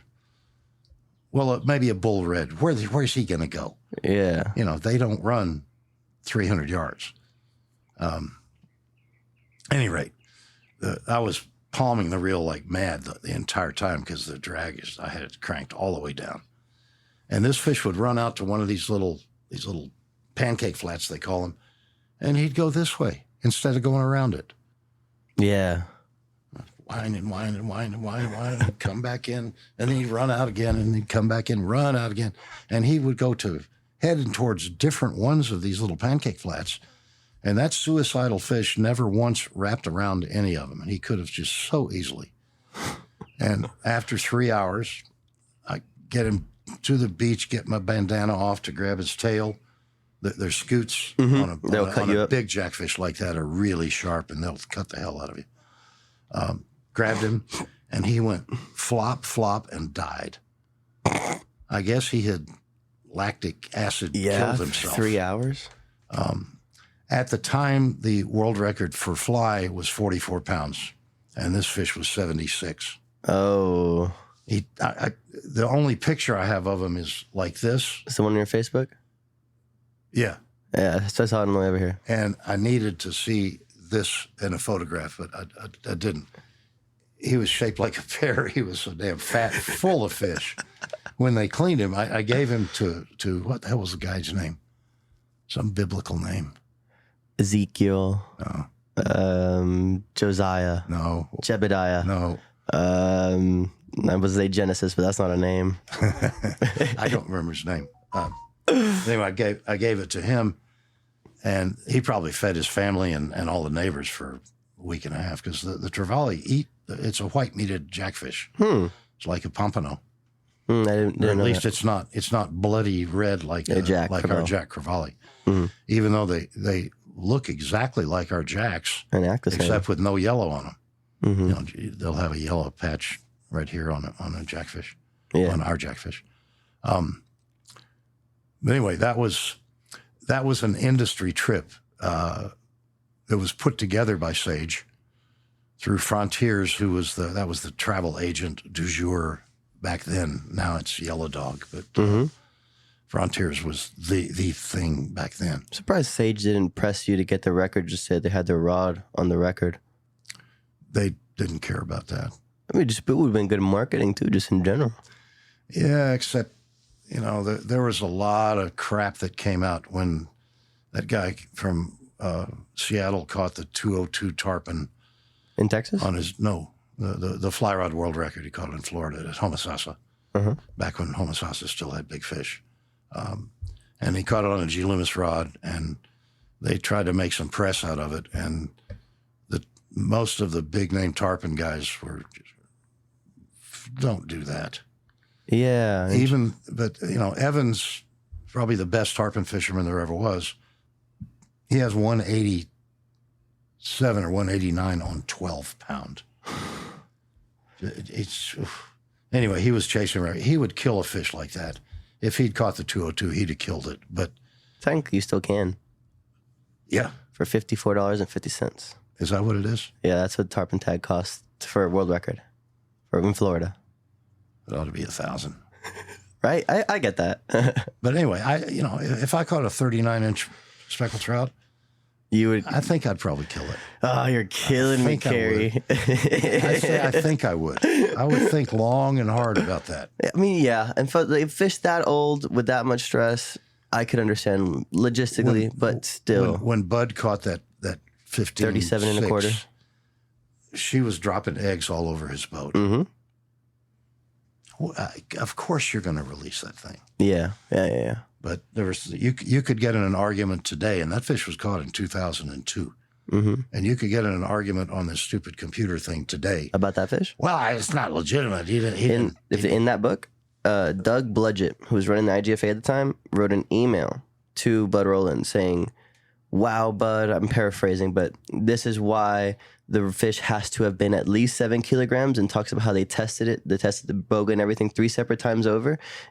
I printed that because Bud had it in a binder, and it's in that book also. Cool. So I wanted to make sure that people could see the biggest fish, and then the proof, right? And then I have a story about Doug Pike talking about it as well. So yeah. The photograph does not do that fish justice. Zero. I saw a fish the other day that Darren Jones showed me. So he's the guy who runs Feral Concepts. And that fish, they weighed it, or they measured it. It was a 40-inch fish. And stupid weight on it, but it was caught in the 50s or 49. And you see this lady with like this really big brim top hat, and she's holding it. I've seen a picture like that. Yep, and the stomach's huge on that fish. I've seen one of fish, a single fish that's bigger than that. Yeah, it was the photograph I saw was inside one of the cabins down by Baffin.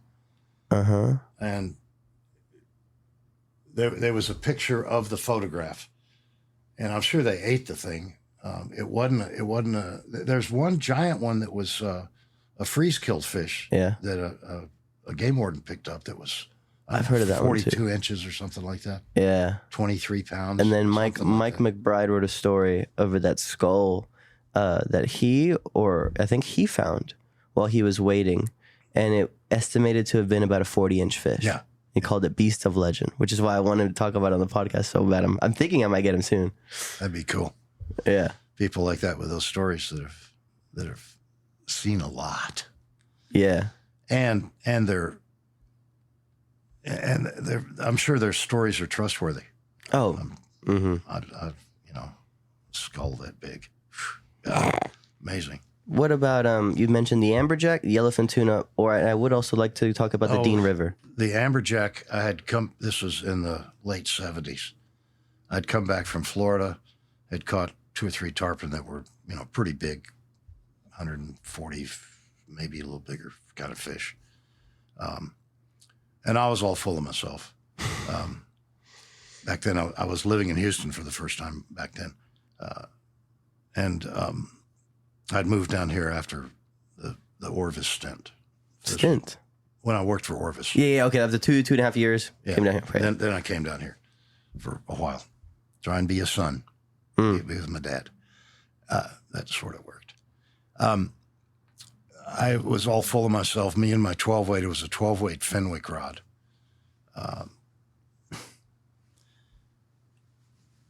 Back then, they had a rod that it was a 2-piece rod, a 12-weight, and it had a separate piece of fiberglass that you stuck in the butt of the rod. It was this long. Really? To have enough oomph to fight these fish. Kind of like the blue water concept for sticks now, like the TFO blue water with the glass butt into the graphite tip. Well, this was a separate piece. Yes. You stick it in there to have enough lifting power, and that's the rod I had. So I thought I was invincible. I was Popeye. So I called this buddy of mine here in Houston. He had a boat, and back then there were lots of rigs out there. And if you can arrange time off to go out there in the middle of the week, there's nobody else on the rig. Yeah. So he knew some shrimper, and he got like part of a 55-gallon drum full of bycatch. He said, "We'll go out there, we'll catch all kind of snapper and stuff and turn the water red. We'll use fly rods or popping rods, your inshore shit to catch. Just for fun, yeah. And snapper. They fight like hell, especially when they're up. It's good fighting fish. So we turned the water red behind the boat. It looked like my T-bore reel over there. Yeah. There was, it was a big area. And dumb shit here cast to the edge of the school of all these redfish. And this AJ comes up and sucks the fly in. And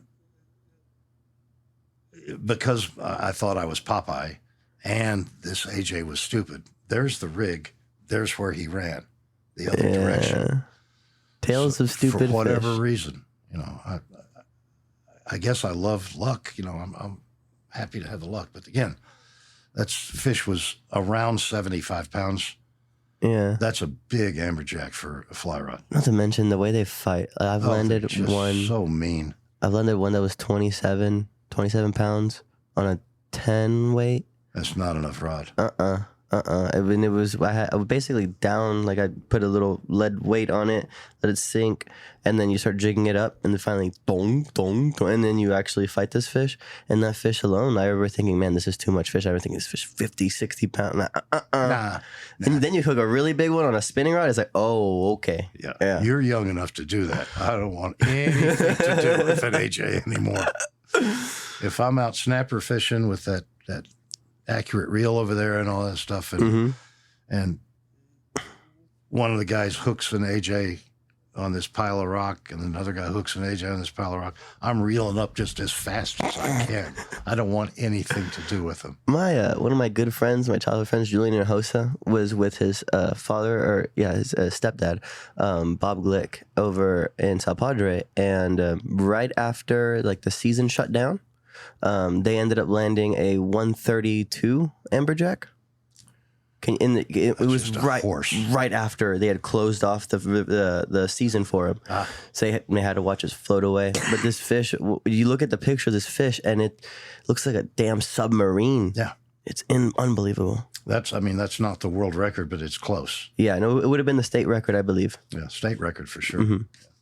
But the world record is like the giant trevally. The all tackle world record. Do you know what that is? John Trevally, 160.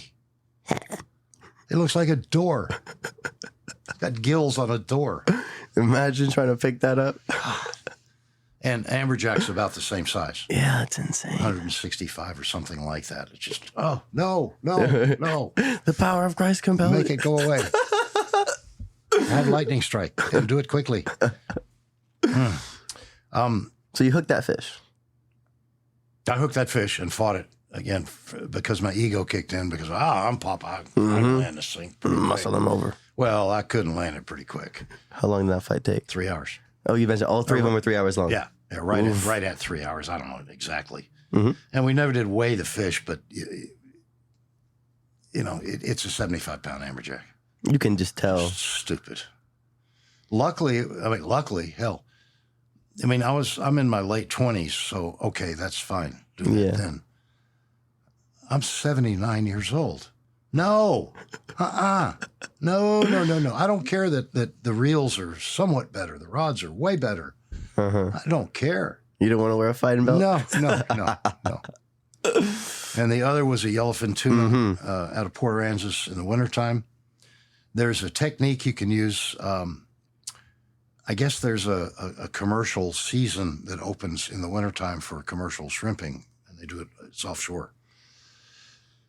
And 20, 30 miles out of Port Aransas, it's much deeper, much quicker drop than it is over here.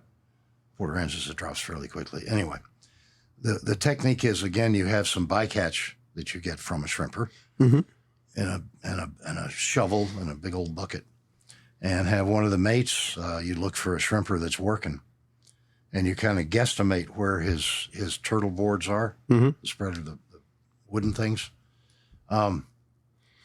and toss a shovelful or two, and you're not in all that deep water, a couple 100 feet.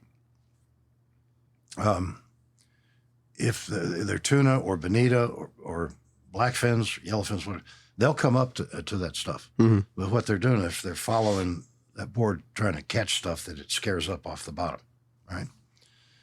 So you're just giving them a big mealful, and it works, I guess, best. The only time I've done it is on a sport fisherman. So there's a guy up top, the skipper, and he's looking down and saying, "No, bonita, never mind." Do it again. The next shrimp boat, yellowfin. Cast a fly, let it drift down like it's a piece of bait. If he sees it and eats it, there's some flies. A major bunker that Umpqua makes that's it's sort of black and gray and has great big eyes on it. And with a sinking line, it'll drift down fairly slowly. And that's what I hooked that stupid thing on. And again, I was much younger, as 90 something, I don't know. I hooked that thing and fought it with a big deep. I've got the reel here someplace. It's an anti-reverse Billy Pate Marlin. Oh, okay. Really rare reel now. It's super rare nowadays. Years yeah. and years and years and years. But it was before the T-boards existed. Yep. Just before that. On a 16-weight Sage rod. And I'm fighting that thing. And I kind of know enough to know when I've got the drag this tight and this level of quivering, I'm pulling maybe 15 pounds. Yeah. That's a lot. Especially with a 8.5-foot fly rod, you're at the wrong end of a longer lever. I wonder how much of that was actually being transferred over to that fish, considering all the bow in the line. Probably like, what, 2-3 pounds? Well, when he was way the hell out there, not very much. Yeah, the blind was doing most of the work for you, closer, technically. And we're doing, he's doing his death spin or whatever. You hope it's a death spin. He's doing that thing down there. Well, I've got him in that spin, and I'm getting a little bit of a crank every time with the direct the anti-reverse. You have to palm it with that part of you holding the rod here, so this is cramping like crazy.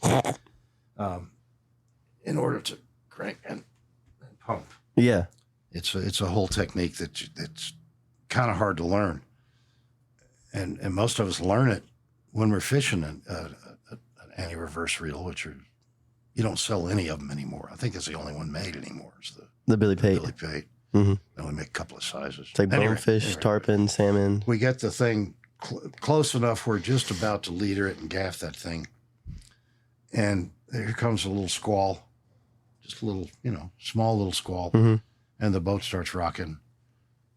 Boat's rocking, and I touch the rod to the combing, and it explodes. And the fish is just about done, and we hand lined it in and gaffed it, and it weighed 103. Oh, yeah. It's the record's, I think, 106 now, so, but doesn't count. And I was going to turn that fish in. Okay, I knew I had a total IGFA leader. I did that intentionally. I was going to do that. My ego was up there, yeah, stupid like that back then.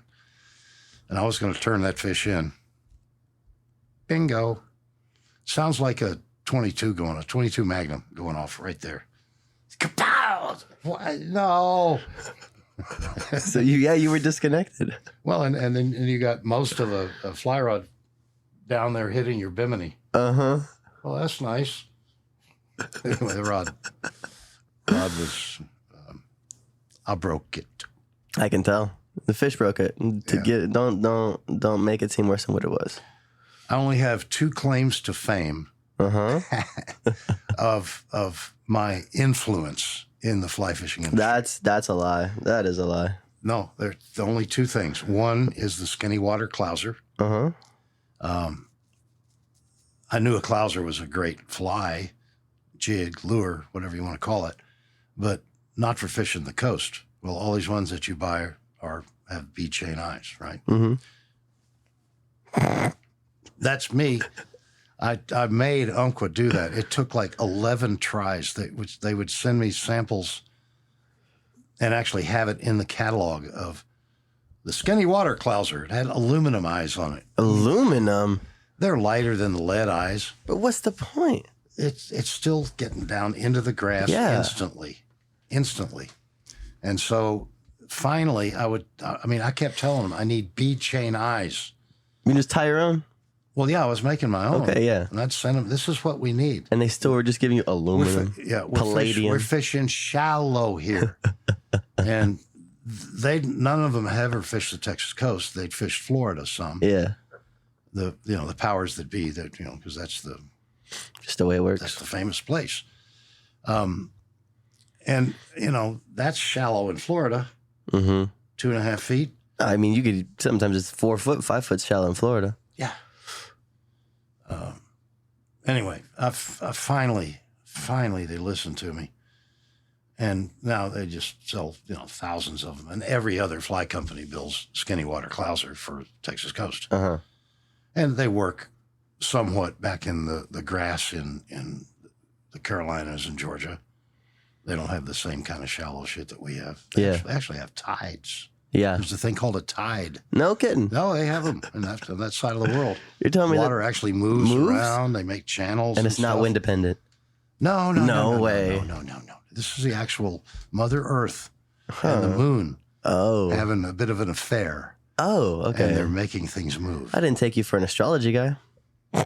That was a sexual innuendo. Had nothing to do with astrology. But anyway, that's Cary Marcus that made Umpqua do that. And the second? And now Rainey's does that. Now every fly company does it. The second is offering your 6-weight rods With the fighting butt. with a fighting butt. Shut up. Really, Cary? I made them do it. I'm so glad you did. I think it's not very polite, but what I said at the sales meeting is, I've sold every swinging dick in Texas an 8-weight. I can sell every other swinging dick a 6-weight. And that Don Green was still around, the founder of Sage. And Don, I heard him mutter, he's a son of a bitch, once under his breath in all the years I knew him. He doesn't cuss. He just doesn't. Really? He's very much a sort of, if somebody says, he's a church-going kind of guy, it's how you would picture somebody, being very stringently that way. Yeah. He doesn't cuss. If he's mad, he Damn big truck turns driver. away. Yeah, it's that's the green and yellow. That's the on Garbage. On Fridays. That's the recycle stuff. Yep, you're in the full Cary Marcus experience right here. Well, it's not hot enough to turn the AC on. I got the door open. No, it's nice. I like it. It's fresh in here. Haven't seen any flies come in. Yeah. And besides, I'm smoking, and this is not as bad around you. Yeah, I wish I was recording this also so people could see that you've been lighting up darts nonstop since we started. Really attests to your character. I respect it a lot. Well, it all goes back to, remember I talked about the late 60s and playing guitar and folk music and shit. And any music thing, and certainly back then, it's no different than being a mad, crazy rock and roll band. Lot of drugs around. Jesus Christ. And I have no earthly idea how I survived myself. I would try any goddamn thing that somebody said, hey, this is new. If you just skin pop this heroin, Jesus Christ. it's not as bad as putting it in your veins. Oh, really? Oh, Can I try that, please? One time for the one time. Oh, fuck. All right, I gotta control it for a second. Tell me about the Dean River. I'm sorry. It's okay, Gary. But Dean River. that's like, smoking the No, cigarettes, I get it. Yeah, you're chilling. I guess I think I'm bulletproof, and I know I'm not. I've got a stent. Do I still smoke? Yeah, I do. You gotta get into the e-vapes now. You gotta get yourself a Juul. That's all I know about fishing. No, you're missing the Dean River. Oh, Dean River. I got to go a couple of times. The Dean River is one of the famous and bestest of the steelhead rivers. The Lower Dean River Lodge is, you can't buy your way into staying there. Mm-hmm. You can throw as much money as you want. The new owners are wealthier than you are. Yeah. Robbie Stewart, who started it, you couldn't buy your way in there. Somebody has to die, or you get invited on a week that Sage owned. Really? In September. And Don Green had fished up there long enough with Robbie Stewart, the original owner of the lodge, where he had a week. And we had the whole lodge. And so a couple of people from Sage Factory would go, maybe 2 or 3. The times that I went, there were, I think, 3 both times for the factory. A couple of reps got invited some year. I got invited twice. And you're allowed to invite one of your dealers, or you're supposed to invite one of your dealers. Well, I have to pay for it. And Sage pays for the dealer. Mm-hmm. But the privilege to go to the Dean River and be at the Lower Dean River Lodge, it's incalculably, whatever. I don't even say that. It's worth a lot. Yeah, I got it. It's worth a lot. And like I say, you can't buy your way into the Dean. You have to have, somebody has to die, has to give up their week. Yeah. Something like that. It's full, and it's one of the meccas, one of the holy lands of steelhead fishing. Well, describe what it was like when you were there. Great big river, big current. The falls, just before you get up to the part of the river that you fish, you take like 5 different planes to get to this place. And the smallest plane, when you land in this rickety-ass plane on this landing strip, you're waiting for the boats to come get you. And the landing strip ends here, and right here is the Dean River going down this torrent of falls. And you're watching steelhead jump into this thing while you're there. That's impossible. They can't jump up that thing. It's white water. Yeah. Hugely powerful stuff. And these fish, some of them, eventually they get up there. And it's not like they have that thing called tides. It's lower or higher. It's that level or higher. On most of these steelhead rivers, if a bull moose pisses upstream, everything gets flooded, glacier melt, and now it's blue-green, and they can't see you fly, and the water is high. And I never saw the Dean like that in the 2 times I got to go there. There was one time there was some cloudiness, but we still caught fish that day. It's just a legendary place. The food is fabulous. That's part of it. They have this breakfast cereal. It's a hot cereal that you can't buy in this country. I'm going to try and figure out how to get some of it. What's it called? I don't know. Let's try to describe it. It's dark brown. Okay, we'll start with something else. Grainy thing. Okay, all right, now we're getting somewhere. Grainy texture. I don't know, but anyway, with just a little brown sugar on it, it's yummy. Because you're in cold weather, and especially after the first day, it's fairly energetic. Something like oatmeal, so stuff like that. Well, it's like an oatmeal, but it's not oats. Yeah. It's not. It's something. I got to find out what it is and see if I can get some. And I'll probably hate it now. I'm probably remembering it. Maybe you should. Some fantasy that I'm remembering. Man, we have covered a lot. We're at the hour 55. What else does Cary Marcus want to talk about? What else would you like to kind of vent? Actually, describe. I don't think we actually hopped into the Shallow Water Expos. I think we just briefly glossed over it and kept going. Describe what those shows were like before they introduced the watermen in the mid-90s. This was back when Flip still worked for us. I think Lefty had just left and gone to Temple Fork. Lefty always complained at the sales meetings. Really? Back in the day, Lefty was almost always at the sales meeting.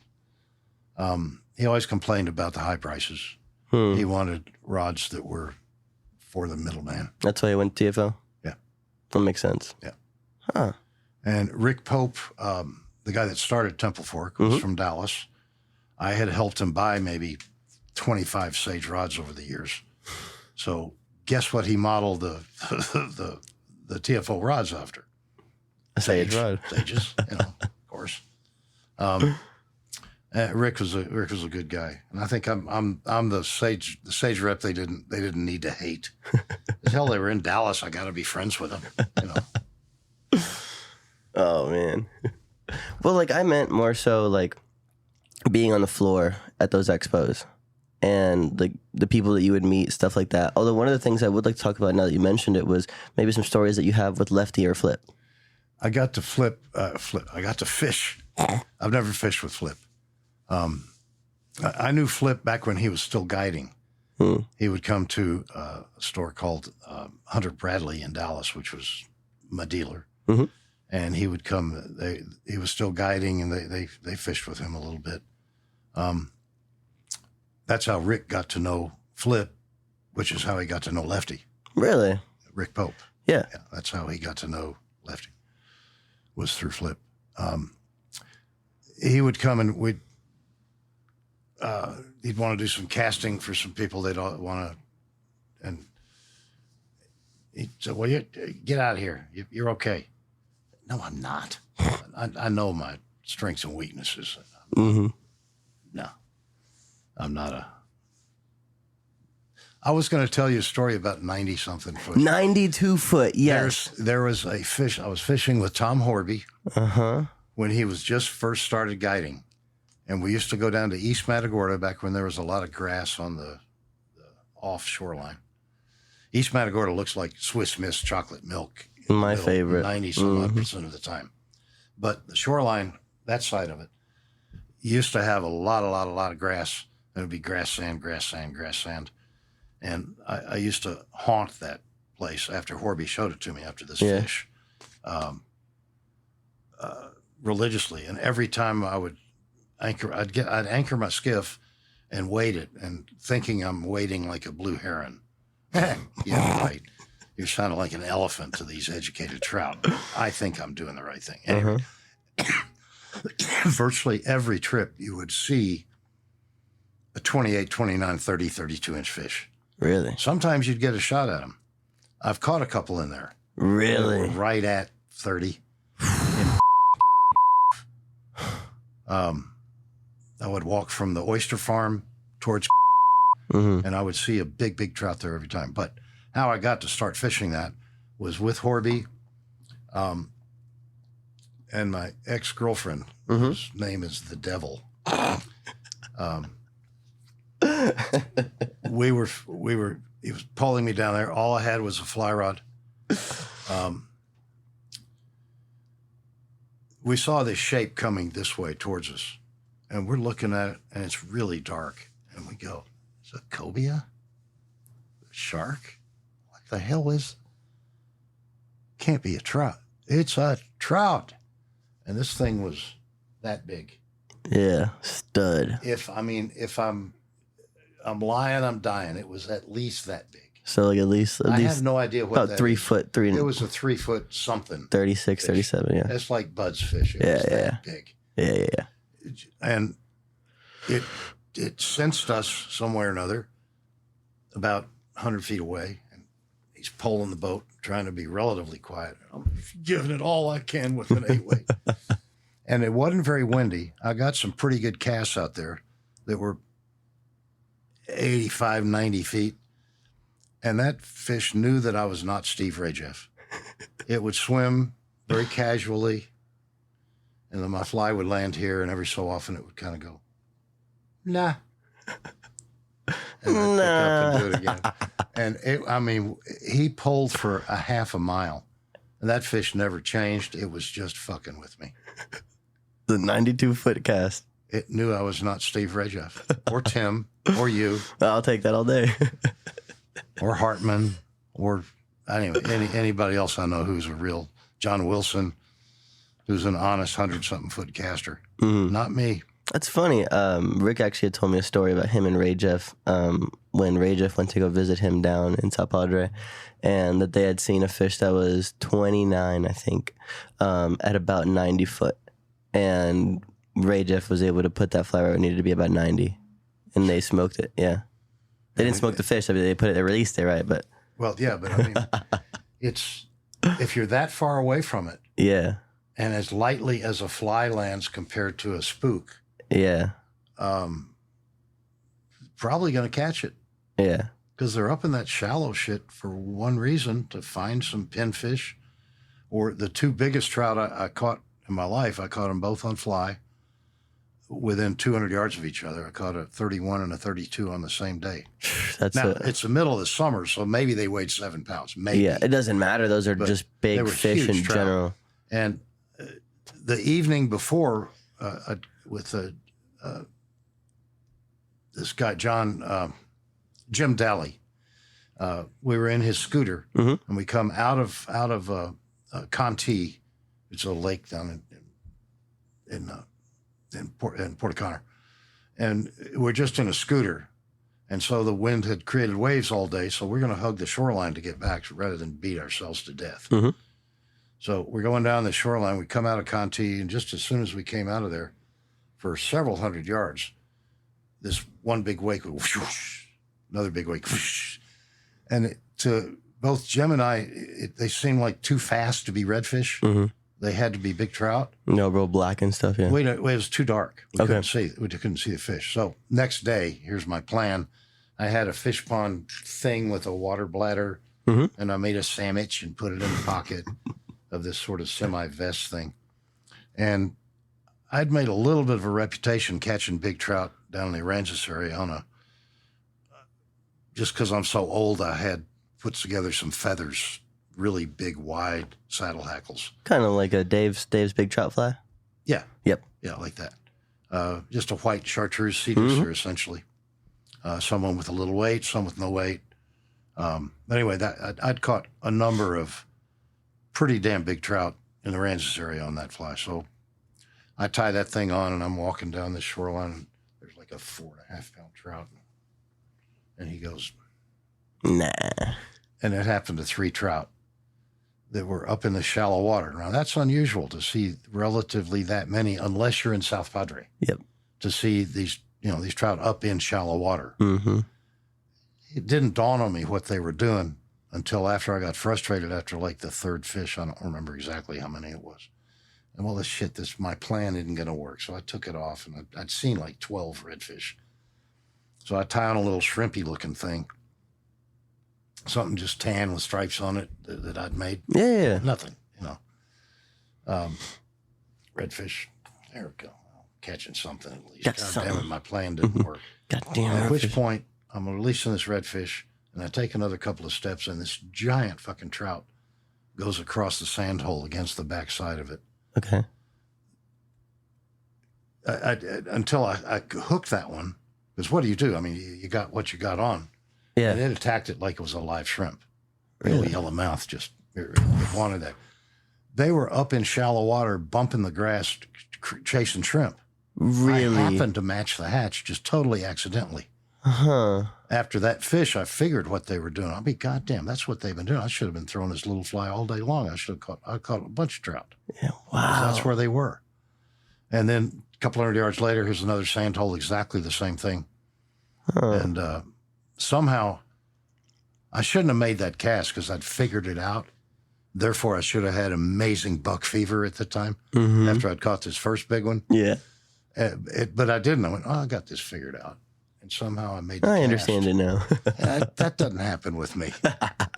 I am so capable of buck fever. Yeah, really? I was fishing with once years ago. Man, I've heard of. I need to get him on. He's friends with now late Skipper Ray. Yeah, I just got him on the podcast too. 2 months later. Well, he was the guy I was talking about. Really? He was the guy I was with. All right, now I gotta go and put this number down. You can keep going. At least that's the story I heard. Well, just to save face. I think he was essentially pulling me where Bud fishes, right on the edge of the intercoastal. Mm-hmm. And here's a pot of redfish. It's about the size of the table. It literally is. There's a bunch of fish in there, and they are just demolishing any kind of crabs or shrimp that were in that circle. They were all tailing, and the boat is, at the most, it's 40 feet away. Mm-hmm. I couldn't make the cast. I could not do it. I hit the left side. I hit the right side. I cast over them, and they didn't care. I cast short. Then I hit the left side again. Finally, I caught one out of it, but I think Gib was back on the polling platform going, looking professional, right? Mm-hmm. Yeah. Mm-hmm. I couldn't make the cast. That's so funny. That happened once with Chuck Nizer as well. Really? Could not make the cast. It's too perfect a setup. Yeah. Another hunting thing. A lot of people, if they see a dove coming from too far away, they'll never make that shot. They think about it too much, and they don't swing right. I've seen it. I know it's happened to me, and I've seen it happen to my cousin a bunch of times, and he is an excellent shot. Here he come, and we see it 5 football fields away. Mm-hmm. And he's 3 shots and done. No feathers. It's the same with me. Don't give me too many redfish. Yeah. Do not do that. I will fuck up the cast. I get buck fever in specific scenarios. The last one I can remember getting was I was fishing with my buddy Marcus Montalvo during a northern, but it wasn't a bad northern. I mean, I say northern. The wind was out of the north. It wasn't a storm. It was very light wind. And I remember like 8 to 12. And we'd pulled around the spoil, came around the back end, and there was this redfish may have been 34. Stop. Big redfish. We don't get giant redfish in South Padre. We get big trout. You get up north here, you got guys like Gabe and guys like Owen and stuff, and they'll hit some big redfish. For the Gulf. Yes, exactly. I mean, don't brag about them to your cousin. I ain't bragging. Carolina. I'm just saying from what I'm used to. Bragging about them to your cousin in North Carolina. Well, luckily I don't have cousin in Carolina. So. Well, 70-pound fish, 80-pound fish. The world record is 94 pounds. I understand that, but did you understand where I was going with that? Yeah. My point exactly. Yeah. So we need to be proud of those fish because that's what we have for bull redfish here. Oh, yeah, that is fair. And you do get some bigger ones up here. You do. Mm-hmm. But you've totally clutched up. Yeah. You couldn't have done it with a spinning rod. Yeah, that's fair. Couldn't have done it. And so, for some reason, the first shots at fish with their backs out that are that big are not the ones that kind of get me. It's the closer the fish gets and the longer that shot it gets. It's like, oh, here's the pressure. Now I have to do it. Now it's my 3rd shot, 4th shot. And those typically don't work. And now I've been experimenting with a little bit of different deliveries, like a splashless delivery and stuff. And that's something I'm excited to practice. Delivery? Splashless. So in Florida, it's developed as like the permit cast. You pull back? No, so essentially, let's say you go sideways, around, and on your forward cast, or typically it's going to be your forward cast, you kind of go up with the rod. And so the line goes up, flies, and flutters down. It's a mangrove cast, too. Well, yeah, you can call it that, too, yeah. Well, you can control it. You can have it. You're trying to almost throw a tailing loop. Quite literally. No, you're 100% right. Yes, it is a tailing loop. It goes very parallel to the water. And with enough flip of the cast is really this. Yep. And if you hit it hard enough, then the fly goes at the end like that. Mm-hmm. And if you can control it, this is the hard part, is to get it that parallel and not have it go up into the trees and send that popper way the hell back there. Yeah. It's hard. I can't really do it anymore. I've been experimenting a little bit, but I'll just lean down to give it this. Just regular cast. At least people have a spatial awareness of what you're doing, since your volume dropped immensely when you went down. Oh boy. Oh yeah. Well, hello. Hi, sorry. That's a microphone. All right, we're at 2 hours and 10 minutes. I can't talk that long. I got proof that you just did. I'm accused of that all the time, but I just don't believe it. Well, now you got the receipts right here. Oy, the talker. You're just a salesman now. How does that feel? Always was. Born and bred, I guess. Yeah. Well, is there anything else you want to have said before we start the last 2 questions? Nah. You're over it? I can't think of it. You want to take a nap already? I'm old. You interrupted my nap time. That's a bummer. That's my bad. Terrible human being. Tell me about the Freestone at least. Tell me why you won't sell it to me. Well, it's 25th anniversary. Mm-hmm. I'm not selling it. I was just joking. You're not getting it. You're not. I was just take it when I walk away. Even if you prove that we're related, you're not getting it. Just put it in your will for me. Okay. Maybe. I'll take that. With that being said, let's do the last 2 questions. The first question is, looking back at all the things that you've been able to do throughout your career, is there anything that you wish you would have done differently? You don't have to use the word regret if you don't want to, but it's something along those lines. Then maybe timeline differences or stuff like that.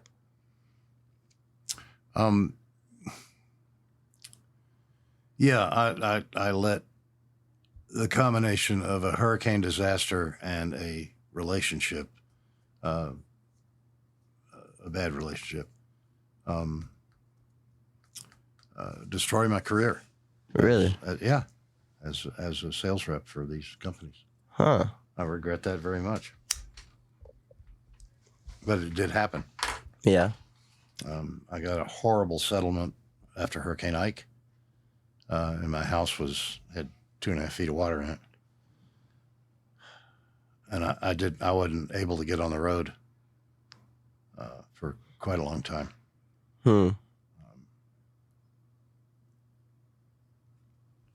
Anyway, that and the cruddy relationship. It just doesn't add. Yeah, I get it. No support. It's kind of tough. Anyway. Yeah. I mean, at least I regret that. Were you still fishing during the time or no? Or at least trying to find a way to find solace? I was doing some fishing just around here, a little bit more conventional fishing than fly fishing around here anyway. Yeah. Excuse me. No worries. Okay. So the last question is almost as if you're speaking to like a younger generation. And granted, this episode has been quite for the younger generation, I would hope. But granted, if I was 16 or 14, I'd probably be listening to this also. So as if you're talking to, again, kids that are 14, 16, 18, wanting to go into the outdoors as a professional or as an aficionado, what is a piece of advice that you'd give them going into that? Well, those are kind of two different things. In a perfect world, as an aficionado, you get involved in some industry where you make a lot of money and you can afford these exotic trips. Yeah. Because they are really cool. Go catch some peacock bass, go to the Seychelles, go Atlantic salmon fishing in Iceland or Norway. The Alta River in Norway is something like Perry Bass, the Bass family out of Fort Worth. He would I know, I've heard of Perry. They own St. Joe's.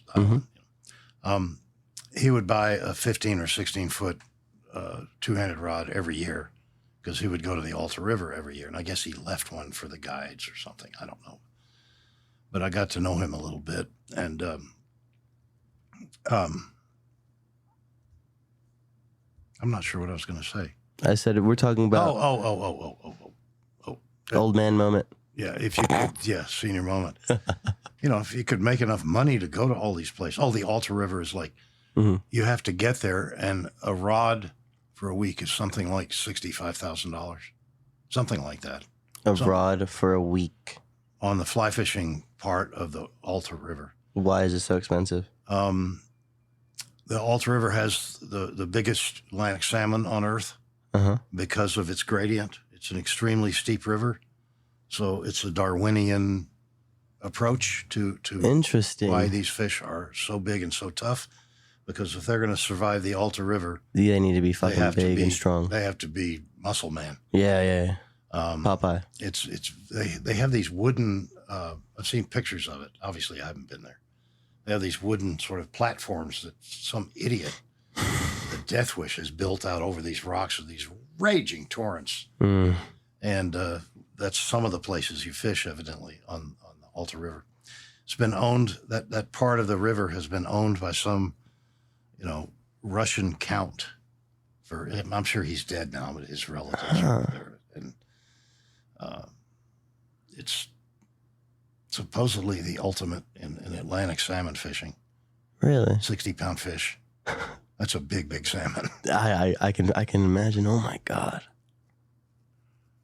Anyway, I just know it anecdotally through Mr. Bass, and you can look it up on YouTube or something. Yeah. So that was more for the aficionados, but what about professionals or industry men?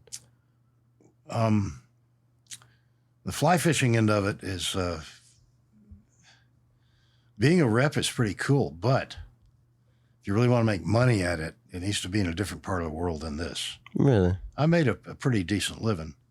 You think that was because there wasn't many folk doing it? Well, fly fishing will always be a bit of a communist plot in this part of the world. Interesting way to word that, yes. Well, compared to fishing for speckled trout with soft plastics, compared to bass fishing with conventional gear. I caught my biggest bass ever out of my red metal flake bass boat, except I caught it on a fly rod. In pre-spawn conditions in March at Lake Fork Reservoir. And you should have heard you can hear so well across the water.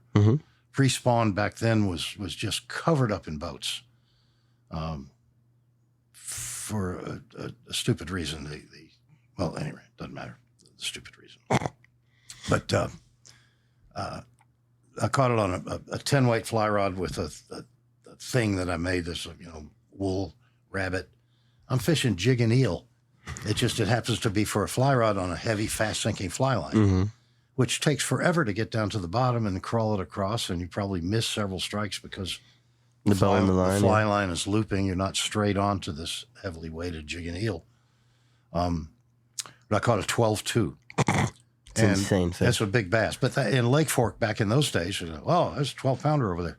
But you could hear across the water, look at that. He caught my damn fish on a damn trout pole. Would you look at that? They didn't know that I'd caught some tarpon that approached 100 pounds on that rod. Yeah.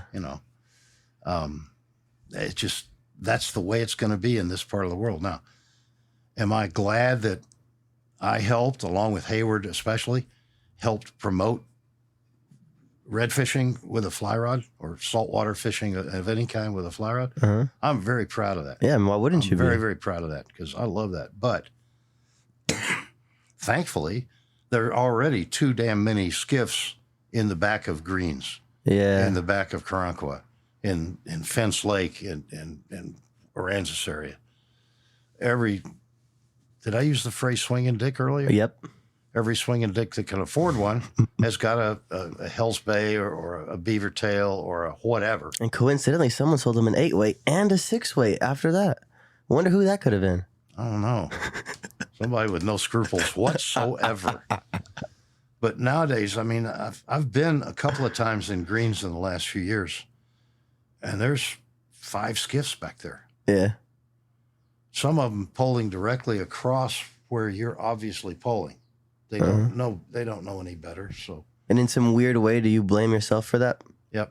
Really? Well, I helped promote it, but I mean, I haven't directly done that in the last number of years. Yeah. But when I see somebody do something really stupid with their boat, then yeah, I feel, God, you can't shoot them. Not anymore. This ain't the Redfish Wars. Yeah. Do you have anything to say about the Redfish Wars? Were you able to learn a lot about that stuff? I don't know anything about the Redfish Wars. Oh, okay. Yeah, Chuck had told me about that. House Bill 1000, Perry Bass was involved. All those folk. Yeah. I really don't know anything about it. I was just wondering, maybe you had like. No, I mean, I'd heard Chuck talk about it some, but I was just oblivious. Mm-hmm. Was there any sort of like conservation, like a what's it called, a conservation conflict while you had moved and started working down here near the coast and spending more time with not you were in Houston, sorry, but spending time with guys like Nizer, aside from like House Bill 1000, because this was later, it's after House Bill 1000. I don't understand what you just asked. Like, okay, so for example, conservation. Yes, for conflicts. So for example, like you had the oysters recently, that was a conflict. House Bill 1000, that was a conflict. The trout regulations, conflict. But when you were here in Houston again, and spending a lot more time again fishing the coast and whatnot, or from what it seems, that's what it seems to be. Was there like an issue of that kind of sort? No, just there's always been issues of airboats. Back in the back lakes, there's always been issues of back when limits were much larger. You're watching freezer burn, but all you are is just angry about that. There's not much you can do, and you can't lecture them. I mean, they're adults. They spent the money for that guide, and they want to load up that box, and there's still 10 trout limit. I can't say anything to them. Yeah. And then go to Louisiana, and it's 25. It's more trout and smaller. I don't want to fillet a 12-inch trout. Imagine 25 or 50. I know it would taste good. Yeah. I know it tastes great. I had orders from my mother years ago when I would get these odd trips from a relative down to Port Aransas for a week, say. We were always driving down there, of course. And I would go down there with our little cooler, which was an aluminum thing with probably that much insulation. And my orders were, Cary, now, if you can catch a whole bunch of those little bitty redfish, bring them back And back in the 60s, there were no regulations. There were no licenses. And if you were fishing with a guide back then, I remember Peg Carpenter, this old fart that they used to hire. And we're going across the bay, and he's going like this, like that, like this, and like that. He's ducking trout lines, commercial trout lines. They were all over the bays back then. Imagine how many fish we had back then. I do that all the time. I think about it constantly. When you look at, for example, you go on Google Earth and you look at the lower Laguna Madre on the Mexican side, and you still see those trout lines, and you still see all the things. There's a reason why that fishery is completely barren and dead. It's done. It's completely done. The snook are gone, the tarpon are gone, the trout are gone. Yeah, one of the only avenues of reprieve that I have heard of is that the cartel influence in the lower Laguna, like obviously on the Mexican side, has started to prohibit all the people who are running trout lines because they want to use it for drug running, whatever. But in that, they have eliminated the people who were actually over harvesting whatever fish was left, typically just the drum. Yeah. It's a shame that I never did do that. What was it? 8th Pass? The 7th Pass. 7th Pass. Yes. Yeah. They used to run trips out of Houston. Some guy, I don't remember who. But anyway, he'd run these organized trips down there, and they'd catch hundreds of trout. And the big snook, too, in the mouth of the river. Yeah. Yeah. You know what the Texas record for snook? No. It's like, I started to say 75. It's a huge snook. It's over 50, way over Really? 50. So It's it's caught like- back in like 1930 or something. Oh, okay. Where was it caught? Mouth of the Rio Grande. Yeah. I mean, I can imagine that's just perfect. I mean, and think about it. Like, those big snook have to start somewhere. They don't just pop up in Mexico. It's common to catch a 40-pounder, evidently, at some of these rivers in Costa Rica. Yeah. I've seen some videos, like especially the like Pacific Todd side. Moen stuff way back when, a couple years ago. Okay. We are at the 2 hour and 24 minute length. We're going to cut it off. Don't worry, I promise. Just wanted to say that you are now officially the longest episode I've had. So yes, you are a talker, Cary. But again, this has been absolutely awesome. It's funny because up until I started doing this project, I had no idea who many of the people that I've been able to talk to were. And up until mere weeks ago, I had never heard the name Cary Marcus before. And then Ted Medrick, Marcos Enriquez, Andy Packmore, and Banning Collins all told me, you have to go talk to this guy. You have to go talk to him. So I met you when I was talking to someone over at FTU at the booth in Houston. And I look over and I just read the part of your name tag that says Cary. And I'm like, is that the guy I need to talk to? And I look over, it says Cary Marcus. I'm like, oh my God. And I went up to you and I didn't say anything. I just said, you and I need to have a conversation. And now here we are ripping darts and having a conversation. I got another pack. You got another 2. Oh, so you want to take it to 7 hours or what? Well, we got my bass story. We got the 3-hour fights. Skinny water clouser. Skinny water clouser 6-weight butt. and 6-weight butts that everybody does now. I'm proud of those two. They're meaningful. You should. I have another story right behind you. Hit me. There's a brown trout there that's about a 20-inch brown. Yeah. It doesn't look like a male, but I guess he's too small to develop the kype and everything yet. But he was in a side water of the Little Red River up in Arkansas. Dwayne Hayda, who's an I've heard that artist name guide, so many times. was guiding and had a little fly shop back then. He was one of my dealers. Mm-hmm. And he was guiding me and a friend from Dallas that I brought there first. This guy from Dallas, they have trout in Arkansas? Yes, Vinny. Damn it, Vinny. Biggest trout in the world. There are more 30-pound trout in the White River than any place else on earth, including Argentina. That's sort of true. Sort of. But it's a marketing gimmick. Well, I have a non-marketing gimmick. If you got a sea-run brown trout, it's not a brown trout. It's an Atlantic salmon. It's not a brown trout anymore. It's not. All right. Anyway, there were all these little females about the size of that fish. He was slightly bigger than all the other ones that were in this little side pool. And he snuck up over it, and I scared all of them. I had on a red shirt, for God's sake.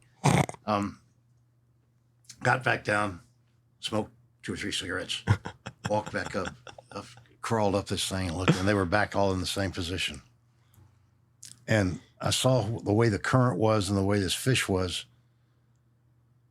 I have to make a perfect right-hand curve cast.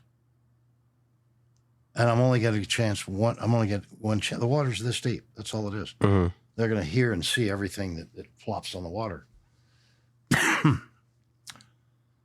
I made the perfect right-hand curve cast, and it ate. And I almost didn't set the hook. I was so shocked at my cast.